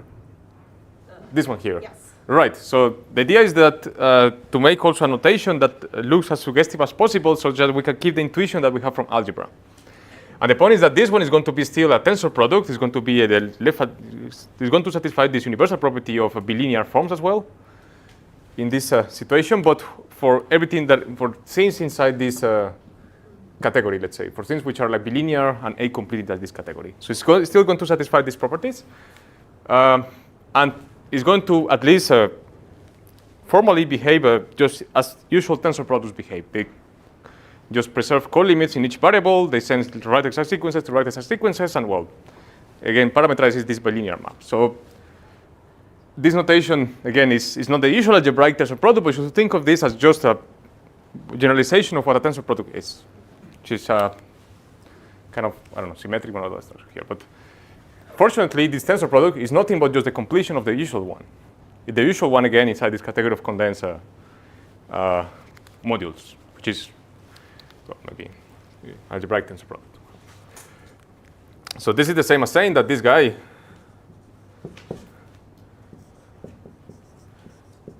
is going to be symmetric monoidal. Maybe just to.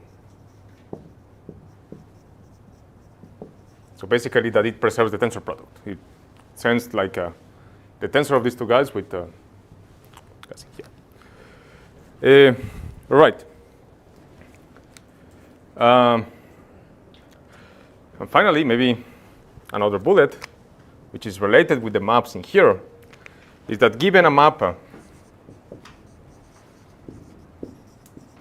of analytic rings,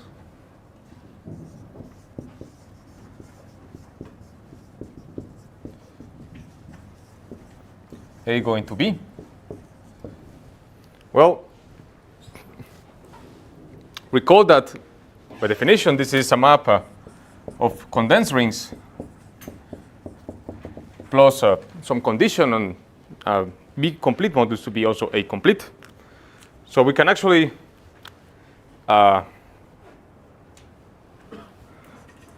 we'll have a base change functor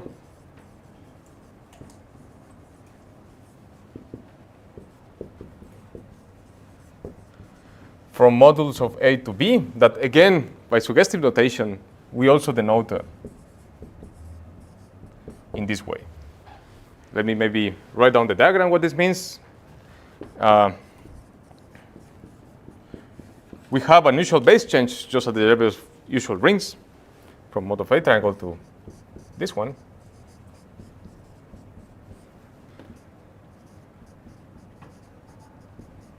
Just, again, a purely algebraic base change of just rings in some side. We have these completion functors in both sides.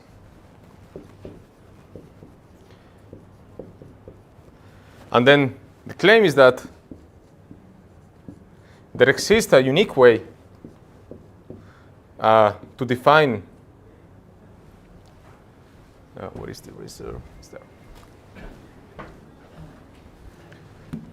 There exists a unique way to define this functor like that, such that this diagram is going to commute here. So in other words, B tensor A with some module M is just the same as taking the naive tensor product, which again is something that we already know, pure algebra, and then take the completion of this thing. And the point is that this is well-defined and only depends on that. So again, it's something that you may guess. If you want to do a base change of complete objects, you can just first the naive base change, and then you take completions. Tensor over B triangle. This one is... The arrow. Yes, thank you. Yes, this one. Thank you. Yes, B triangle.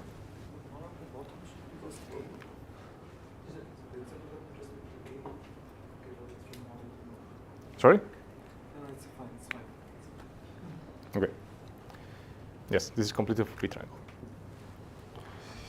Yeah, I think it's okay. Isn't this functor the definition of the to be a morphism that sends completed modulus into completed modulus? But that's the condition is the other way around. The condition is that any module in here is complete in here, meaning that what you look is more like the forgetful functor. Okay. All right. And you're asking exactly that this is the left adjoint of this forgetful functor. Yes. So the condition basically of being an analytic ring is that this forgetful functor just maps this to this. And you just going around. Okay. So you're saying that this I'm saying that the forgetful functor goes from deep triangle modulus to here. I'm saying that this forgetful going this way is also going to send this guy, which again also has a forgetful in here. I'm going to map it inside this guy that also has a forgetful functor inside this category. Should put the arrow the other way. Okay. Okay, so this is a little bit of a technical definition, but that is really, really, really important in this business. So let me maybe just say a remark about these objects and why we care about these objects.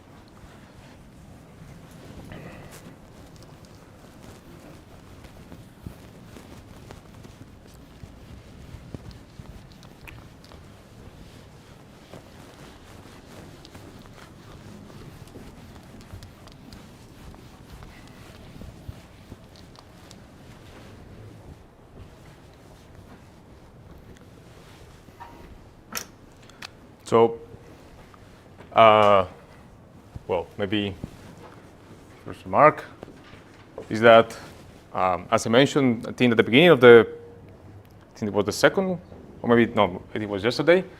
Like there are other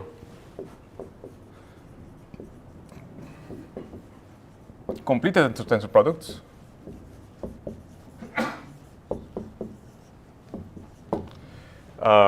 Notably, the one that we call gas and liquid. And what they actually mean, that statement that there are other complete tensor products, is that there are analytic rings.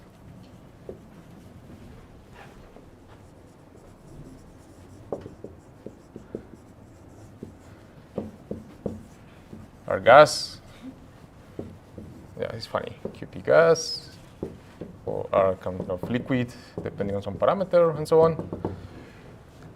Where here is exactly where you have these kind of gaseous or liquid tensor products here. So the correct version of this statement that there are other tensor products is that there are constructions of other analytic rings, as I just defined before, that via this just abstract and kind of formal construction they're going to realize these complete tensor products that again are they behave well with analysis in a suitable sense. The second one is that well, using a bit more technology, so using more technology and more concretely this theory of abstract six-functor formalisms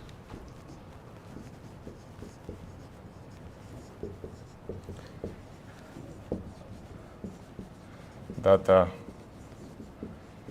may do a remark later, this in some application. Let's say of Lucas Mann.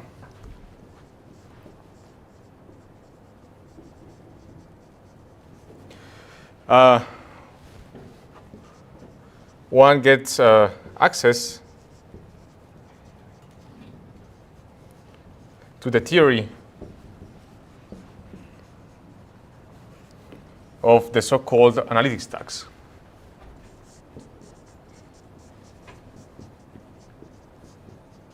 So if you haven't heard the word stack before, it's not a problem. You could think that at least a first approximation to what analytic stacks here is basically schemes, for example. Schemes are things that you obtain by taking rings and gluing the rings in the Zariski topology. Or maybe algebraic varieties, you usually define it maybe as series of polynomials inside some kind of complex space. And this construction, you can just, again, just axiomatize it and make it like more formal, up to the point that you can get access to objects which are constructed from rings by some equivalence relations, which can be very general. So, well, this theory of analytic stacks is built up similarly as maybe algebraic stacks, or the Lee-Mumford stacks are more like algebraic stacks are defined using usual algebraic geometry, but within the realm of analytic rings. And well, this is the thing that I would say has most applications in arithmetic geometry. Let me maybe mention what happens with this. Yes.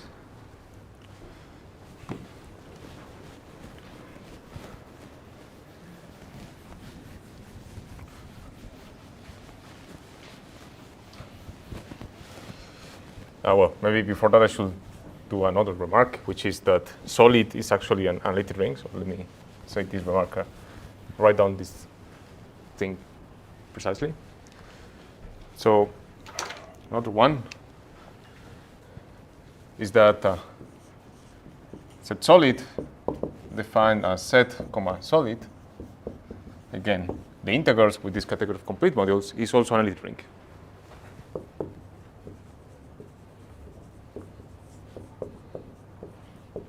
But maybe we call it the solid integers.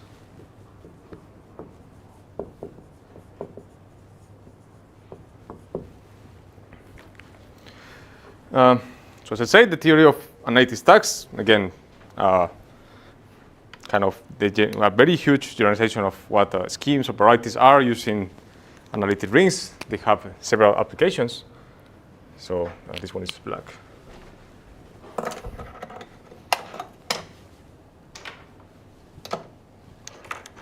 This one. So some applications.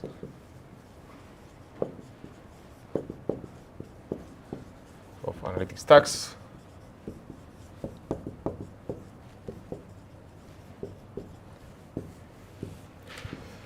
Maybe, again, going to be a little bit of an impressionistic list, but going to at least mention a little bit more detailed one. So the first one is, well, there is a classical statement in algebraic geometry called Serre duality that relates cohomology of vector bundles, let's say, in projective smooth varieties with maybe the duals of them. So there is a kind of duality between cohomology of vector bundles and the duals of the vector bundles. And this world of analytic stacks makes or generalizes these statements in different directions. So generalizations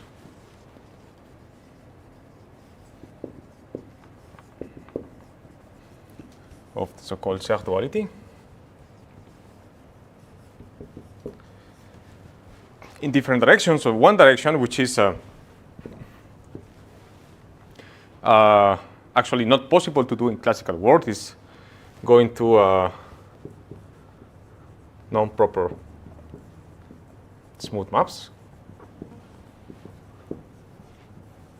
So for example, if you take just a fine line to set, so classically this one will not satisfy Serre duality in usual language because basically there is not a kind of cohomology with compact supports in some sense.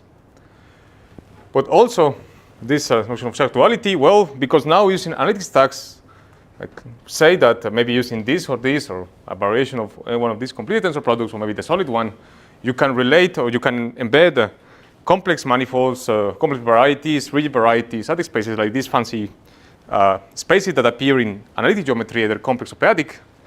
Then, well, you will have access to categories of quasi-coherent shifts on them, and then, in particular, you have access to just more general proofs of Serre duality in these setups. So, also, in complex or rigid geometry, for example.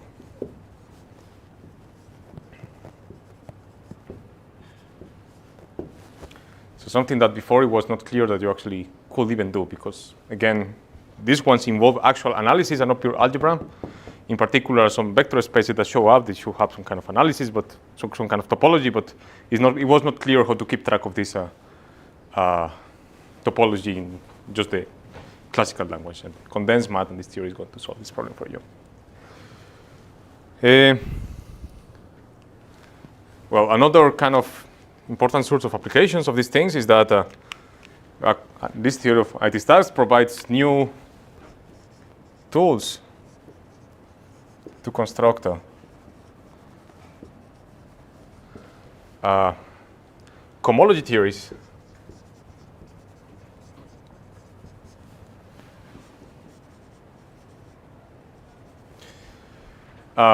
most notably maybe cohomology theories appearing in let's say complex or p-adic Hodge theory.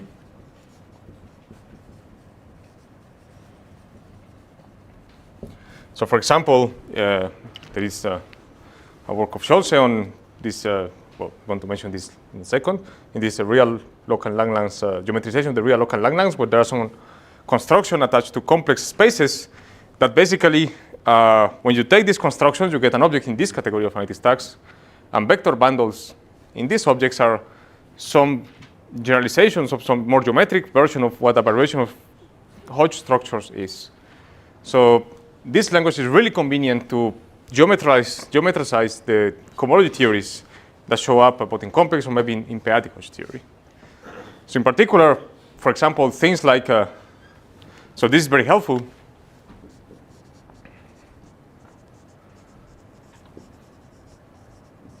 And this goes with the first point to show things like, for example, Poincaré duality, which is, for instance, some kind of, well, maybe this one, again, plus this tier of 6 functors, which is kind of one of also as equally important as this one to make this work. Something that classically, well, it took a while to figure out how to prove this in some cases, but it turns out that using this abstract theory of 6 functors and trying to realize things inside this world, well, makes your life much easier. And basically now the proofs looks pretty much the same, as long as you can do some kind of minimal computations. So it simplifies a lot things that are used for proving this kind of important results in commodity theories. So again, you should think of this as some kind of most robust version of subduality, which is just duality and coherent cohomology, and this one are dualities in more fancy cohomology theories. Another source of applications to this, which maybe is again what at least one of the aspects I'm most interesting in arithmetic geometry, are to applications to Lagrange, let's say it this way. So applications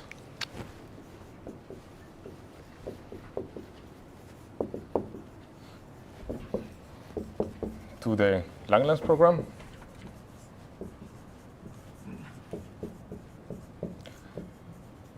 And let me say most notoriously, maybe there are two potential applications that are still being in development.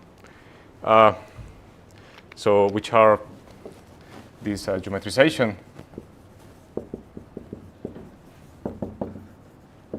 of the real local Lagrange correspondence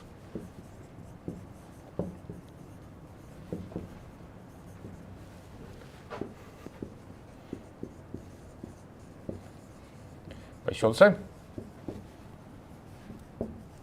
And then, again, still there is not a concrete conjecture, but at least now there are the tools and the techniques floating around, at least in order to even, to obtain the main objects that would play a role in Hill, which would be the geometrization of the p-adic. There are some adjectives, but they say the p-adic local Lagrange correspondence.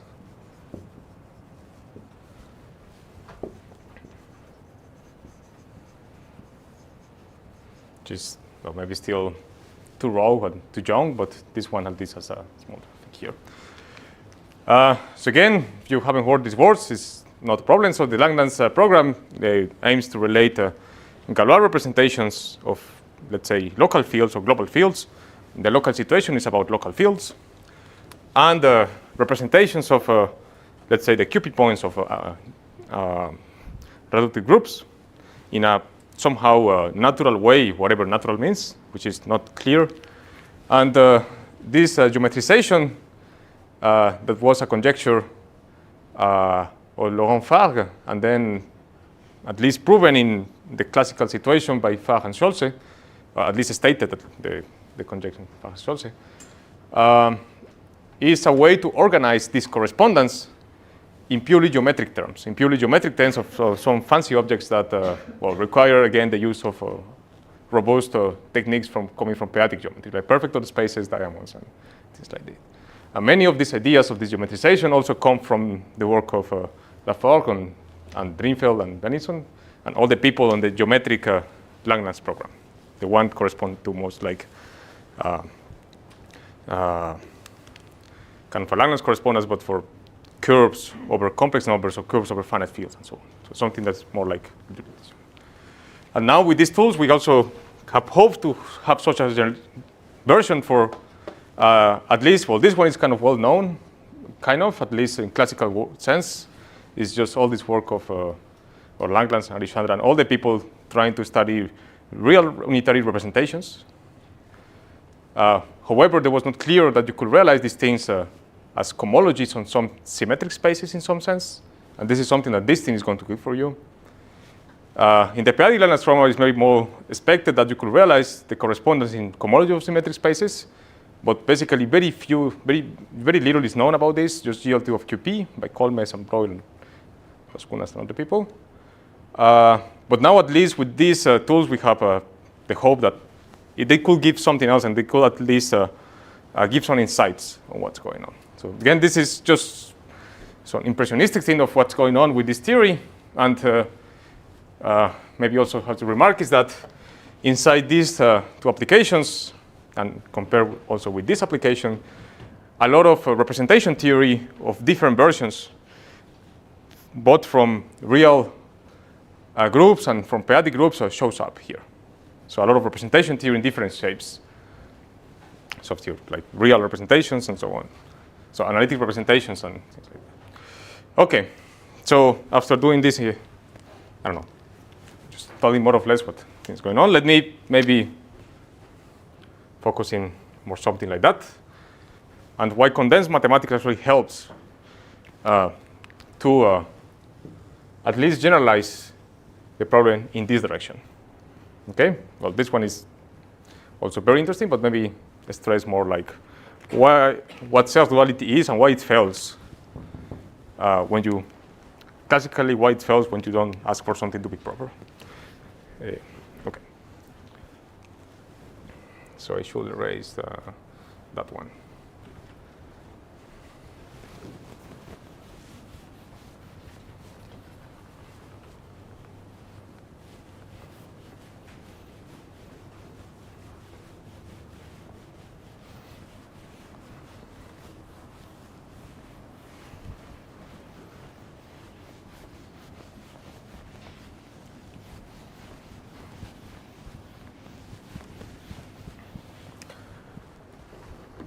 So let me go to self-duality.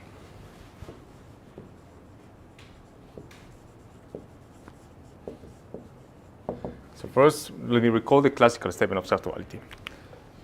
So let x over spec k a proper smooth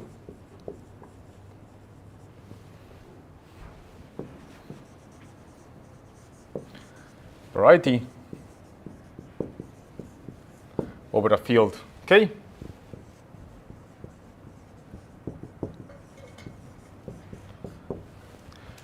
And let me say that this is of dimension D.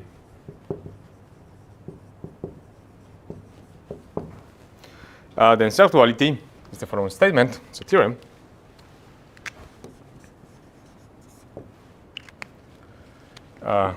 Let V be a vector bundle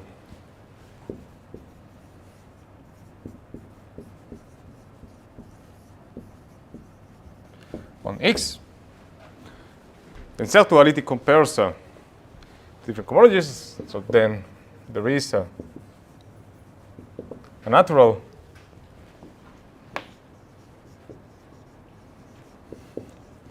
isomorphism between the ith cohomology group of X with values in V, and maybe not this, but the dual of this.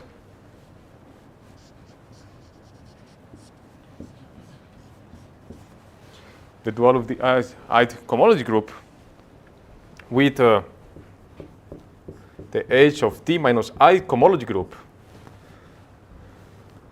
of X with values in the dual bundle, twisted by the so-called dualizing sheaf.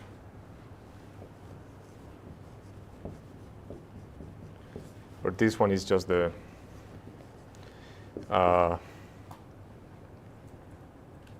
dualizing sheaf. How do we call this?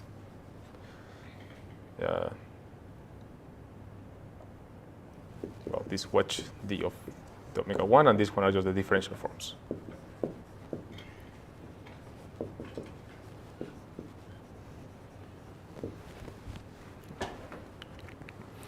So that's a classical statement that, for instance, is very helpful in order to compute cohomologies on, for example, projective spaces like varieties. And maybe if you put a little bit more of salt in the theory, they're important to understand some kind of representation theories, representations on, again, like equivalent vector bundle like varieties.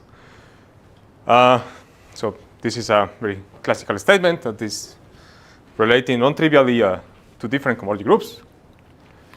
And this statement, well, was generalized by Grothendieck in what people call Grothendieck self-duality.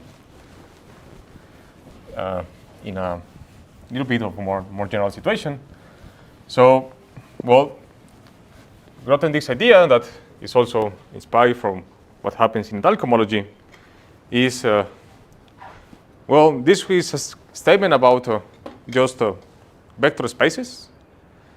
And let's try to make the statement a little bit more categorical, a little bit more about modules, and not just vector spaces in there. So, the Grothendieck, it tells you the following. So, the map F induces a functor that maybe should call R F lower star, that goes from the derived category of quasi-coherent shifts on X just to the right category of K vector spaces, which is just the cohomology. So this is just what the cohomology complex. And well, this object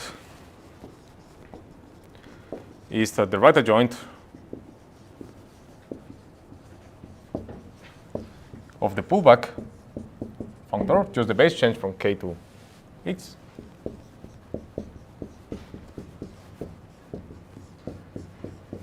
But moreover, so this is always true whenever you have a map of scheme X. But say that if X is a proper smooth,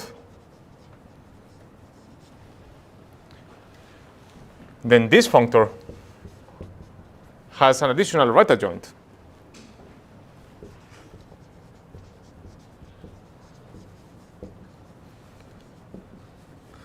Let me just call it f over Schwick.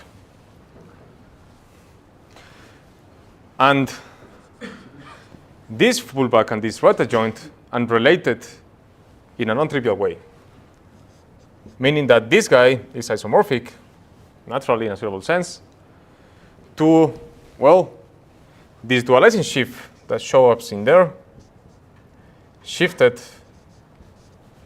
D to the left with this pullback functor. So this formula in here implies a self-duality here.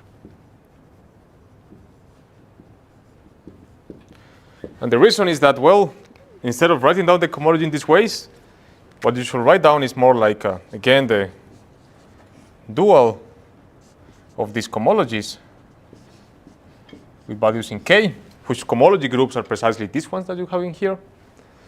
And by using adjunctions, well, just go to the note what this is. You use some adjunctions here over X. This f upper Schwick of K. And this one is just the f lower star. I will be fast, but maybe lazy to you how to do this of f upper Schwick of K. But this one is precisely this omega dx shifted by d. By taking. Should that be left adjoint then? Which one? This one? Or F lower, because it is a right adjoint. So how can it have a right adjoint? So this one has is a right adjoint, is the right adjoint of it, and then has our other right adjoint. So it itself is also a left adjoint. Oh, okay. Yeah, it has both left and right adjoints. Right. Well, you do just a formal computation using these adjoints, and you end up precisely like the cohomology of the dual twisted with the correct thing. And if you just take cohomology groups, you will end up with precisely this formula here. So, well, this, I don't exactly will go to inspire, but at least certainly some feature that we know that happens whenever we are having in a talc cohomology of schemes.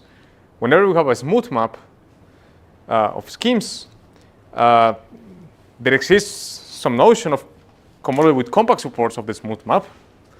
And this cohomology with compact supports has a right adjoint given by this guy, which corresponds to well, also has some kind of similar formula using Poincare duality. So let me make here a separation here.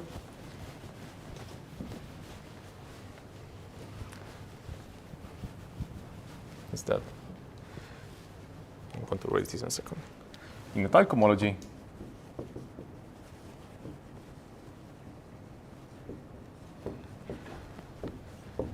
given X to S a smooth map, there exists a homology with compact supports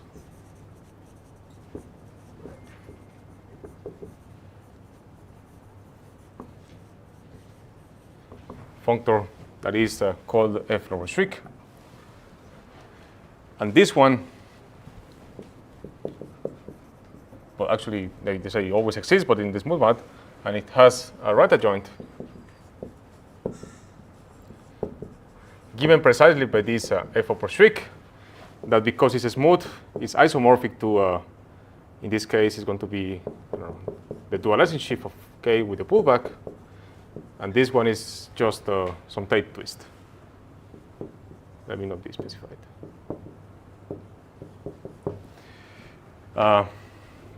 And in the case that F is proper, this F lower Schwick is precisely just this RF lower star. Maybe in the realm of type homology. So looks pretty similar. That's what happens for a type homology. That is something that maybe is kind of better to this. But note that in here, in a type homology, we don't ask for this to be proper in order to this relationship between the pullback and the upper Schwick to hold. We have just any smooth map. In classical self-duality, you always ask for something to be proper. And the reason is that, well, in classical algebraic geometry, we don't have this notion of F lower Schwick. We don't have this notion of homology with compact supports, at least not in a natural way. So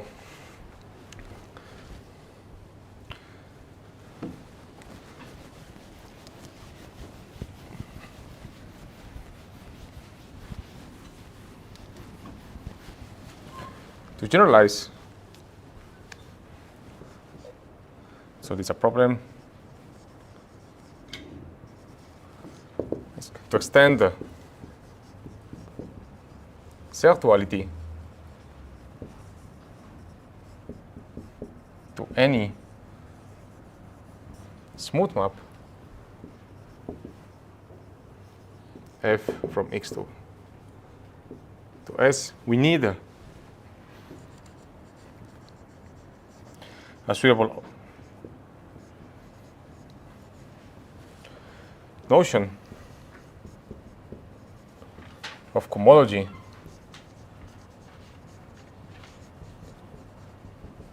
with compact support. For quasi-coherent shapes.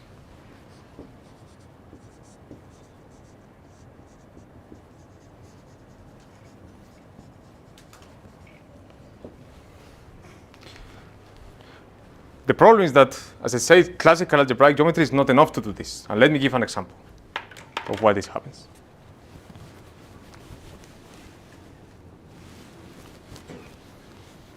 I think I have around until 12:10 or something? Yeah, 12:11. 12:11, okay. Good.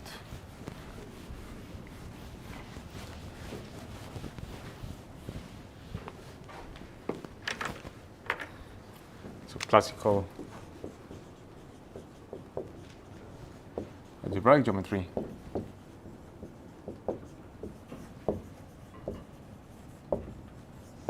It's not enough. And for this, let me just take a very simple example. So consider GM inside a opportunity set, let's say, inside A1 of set, which just corresponds to the map of set of T. So set of T plus minus 1. So this one is certainly an open immersion, right? A Zariski open immersion. So J risky open immersion.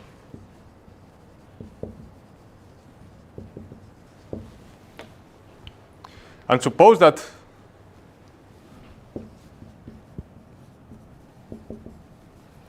we have a functor G lower Schwick with all the good properties that we expect, at least from the point of view of sexuality.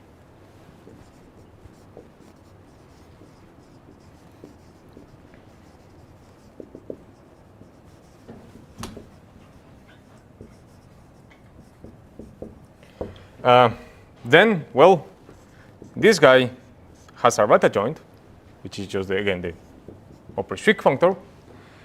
And because this is just a smooth map, even an étal map, this smooth functor is supposed to be the same as, again, just the top degree differentials of Gm over A1 tensor with the pullback. But because this map is an open immersion, these differentials are just 0. This is just the, sorry, it's just the trivial objects. Well, the differentials are 0, so the determinant is kind of 1. So this is actually just this. Well, because G is an open immersion.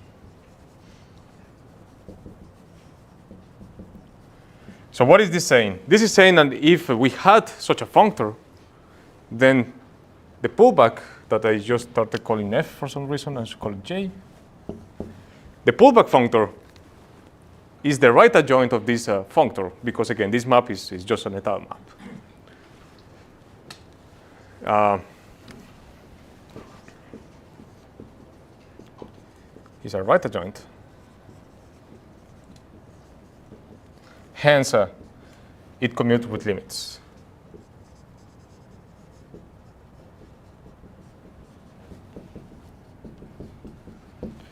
But that's false.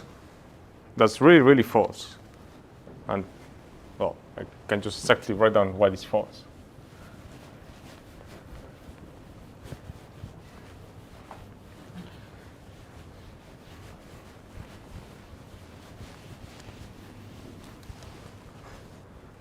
This is false.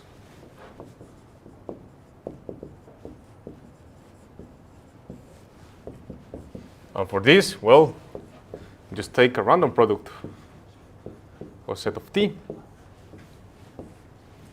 and just base change with the pullback functor is just a base change, right? It's just doing this.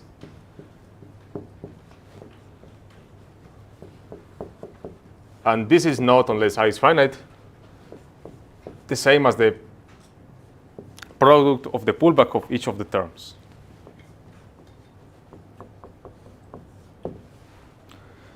So the pullback functor does not preserve limits, or there is no chance that actually it is a right adjoint on something. So this J lower Schwick cannot exist. So that's a problem. But that's a problem that, well, in the spirit of condensed mathematics, the thing that we saw with the solid abelian groups could be solved if somehow by doing this tensor product, we actually meant that we do the naive tensor product and we complete this object such that we get this product. If we were able to do this, then at least we were in a better shape for this functor to exist. So this can be done. And this gives rise more examples of rings which are of analytic rings that we saw before. So to solve this,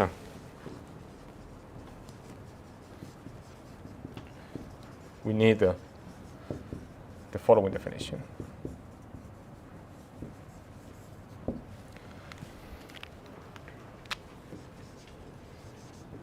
So let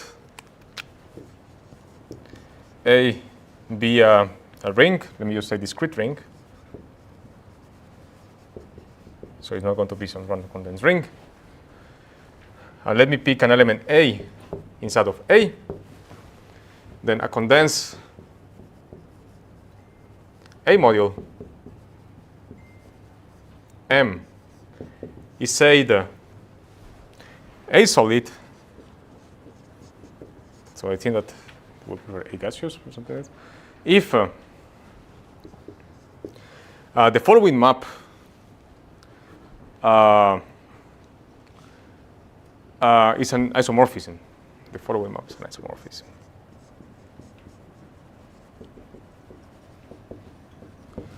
So recall that we have this object P.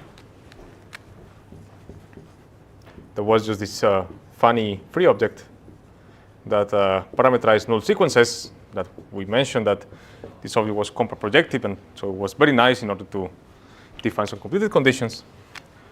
So we are just going to use this object. So we are going to take a P tensor A with M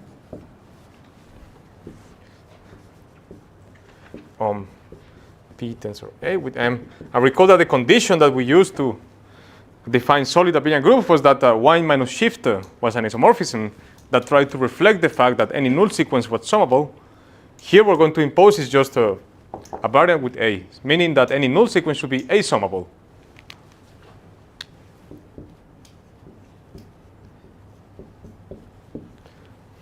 So again, this basically heuristically would mean that if we have such a sequence, then, well, this sequence Sorry, does converges. that say 1 A shift or 1 minus A shift? 1 minus A times shift. Oh, okay. Yeah, should be a point. So this, roughly speaking, means that whenever the null sequences in this guy should be like A-summable, in the sense that this power series ought to converge. This series is ought to converge the power series. So then, well, something that we can do with the ring is just take all at the same time. So let me just take all at the same time.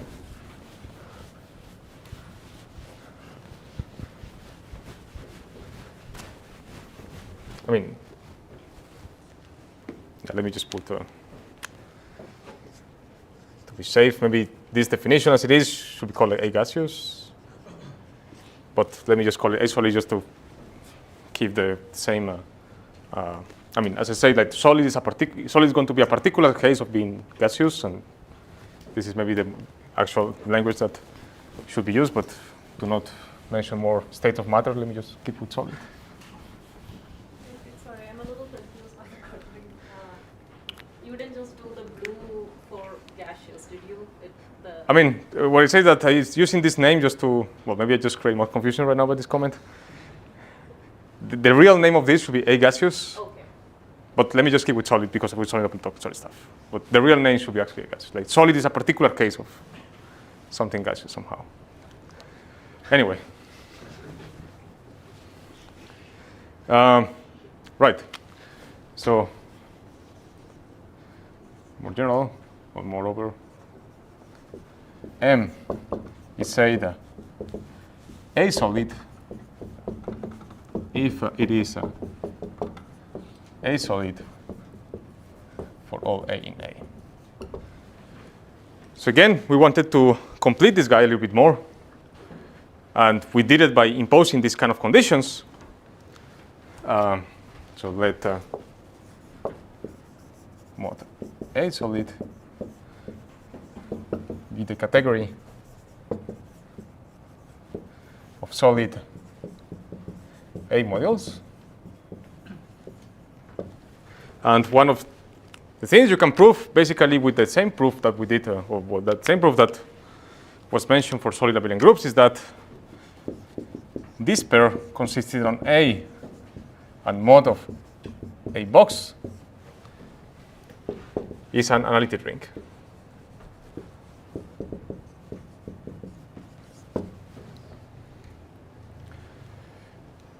So in other words, like this guy had this completed tensor product. We have this completion functor, and so on. Maybe that's one. And the second one is that whenever you have a map of rings,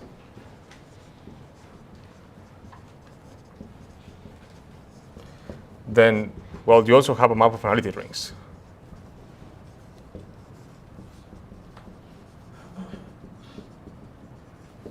Meaning that now we also have this base change.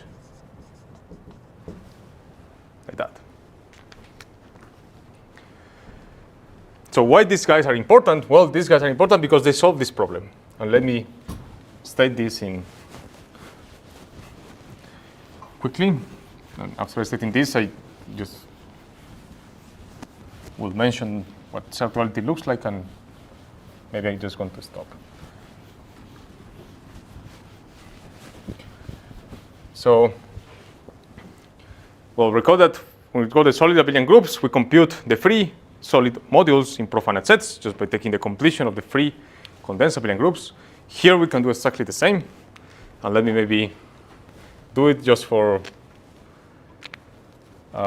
specific kind of algebras for which this is going to hold. Otherwise, it's kind of an approximation of this. So let A be of finite type over set.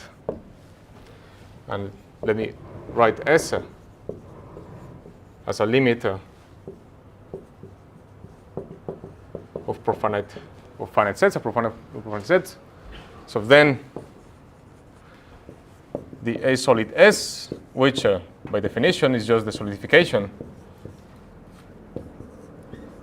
of the free A module generated by S, the condensed A module generated by S, is actually given by the limit of n of A over S. And abstractly, so that, well, this is isomorphic, maybe cover this, to a product of copies of A.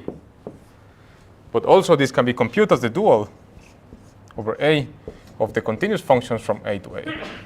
So in some sense, this space is some kind of A-valued radon measures in A, in S. Meaning that this is the dual of the continuous functions. That's what radon measures are. So these objects just generalize the solid abelian groups in the sense that now we have like a complete rings for which we have this nice property there. And so following the example that we had before, so now if we take the product of set of T, and this time we do not base change algebraically, but with the solid tensor product.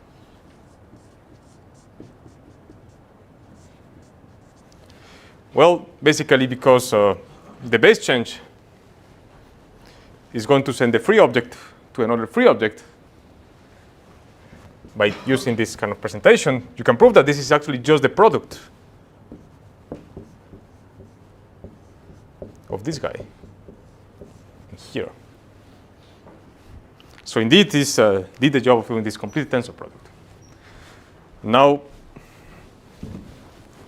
and saying hopefully this last board, what happens for cert duality is that, well, still things you need to prove, of course, but something you can do, you will expect, is that, well, we define this for rings, then you can prove that this is going to glue in the Zariski topology. So you can make the following definition. Let X be a scheme. Its category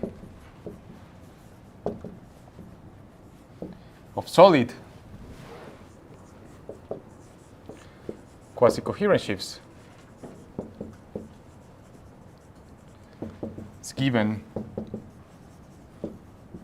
by the following. So maybe highlight is that once you pass to analytic rings, it's very important to work with the right categories, because this is not going to glue abelian categories. This is a feature that happens in analytic geometry. The abelian categories are not good enough to actually be glue. So you need to jump to the right categories. But fortunately, we have technology such that this is not a problem. So it's some kind of gluing.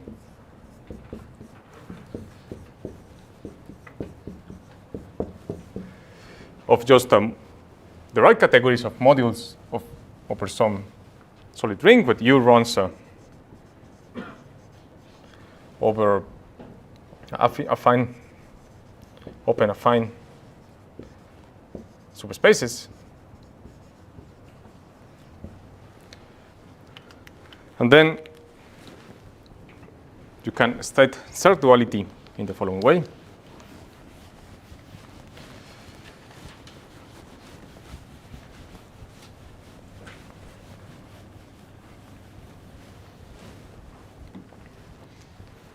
theorem, of course, should be attributed to Clausen and Scholze, is that, well, let's say that let X S be a map of schemes locally of finite type.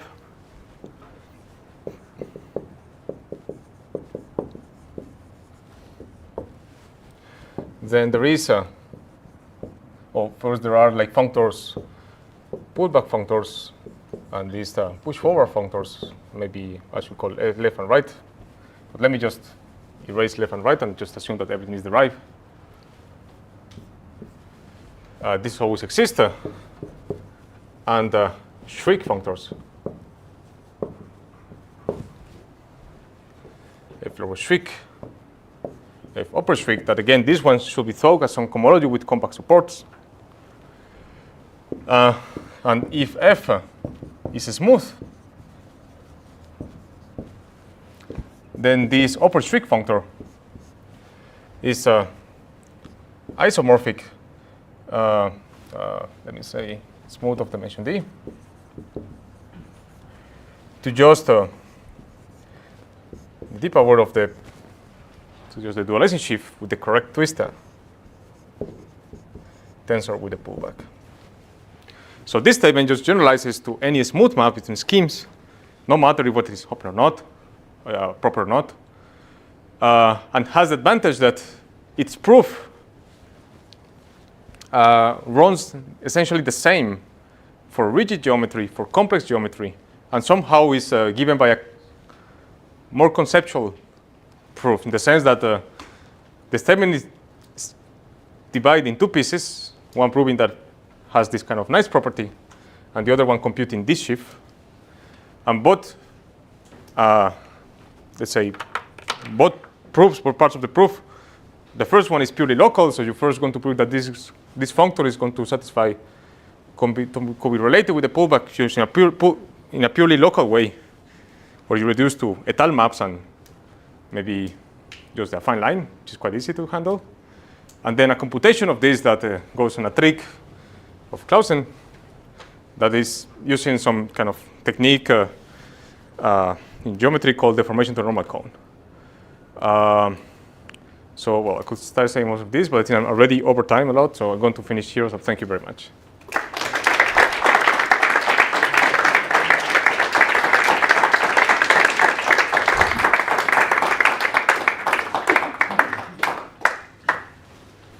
Thank you very much for the nice talk. Do you have any questions? So just to be clear, so all these, so there are these so everything is referred to functors among these. Yes, everything is between functors in this category of solid quasi-coherent. Yes. What do you, I mean, how do you compare this category of solid quasi-coherent with the Classical ones. Right, that's a good question. So something that you have is that the classical category is always going to embed fully faithful inside the solid category.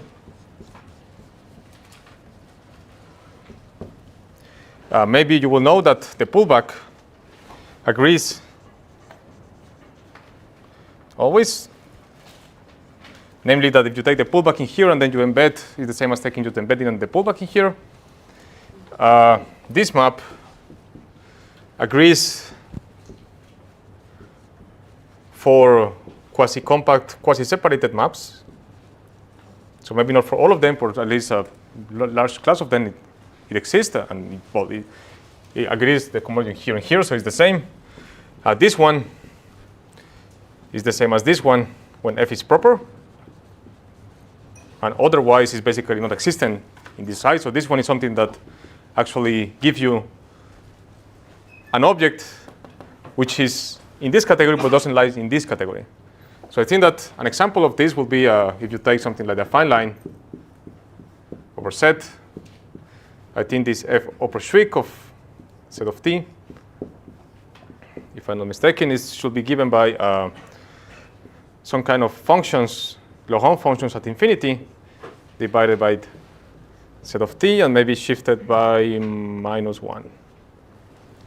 So it's kind of functions that kind of are meromorphic at infinity, or approximate at infinity, so I'm interested in here. So this is something that is isomorphic to a product of sets. So it has a non-trivial topology. So this is why this F-lower streak cannot exist in the classical world. And well, like if this one doesn't exist, then the upper streak is maybe even a little bit. Well, it depends on this one, so it also doesn't exist here.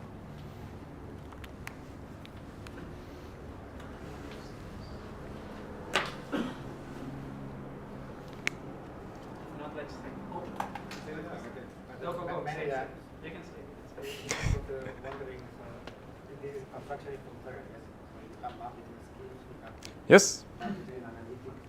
Yes. There's an idea, notion for this. Yes. So indeed, the construction of 6 of these functors is functorial and even much better.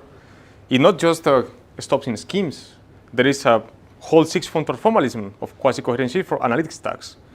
So this thing is going to be not compatible with, say, like with just self duality whenever you pass in complex world, in rigid world, but also if you can realize some commodity theory via some analytic stack, and let's say that this commodity theory satisfies Poincare duality.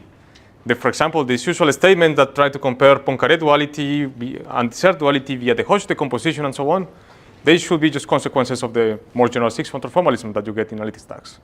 So all of these kind of comparisons that you have between dualities in different commodity theories should basically just packed inside this whole world of analytic geometry.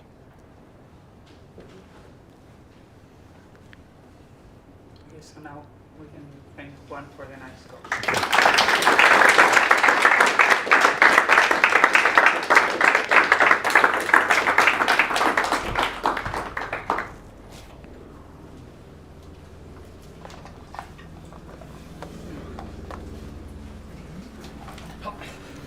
Gracias.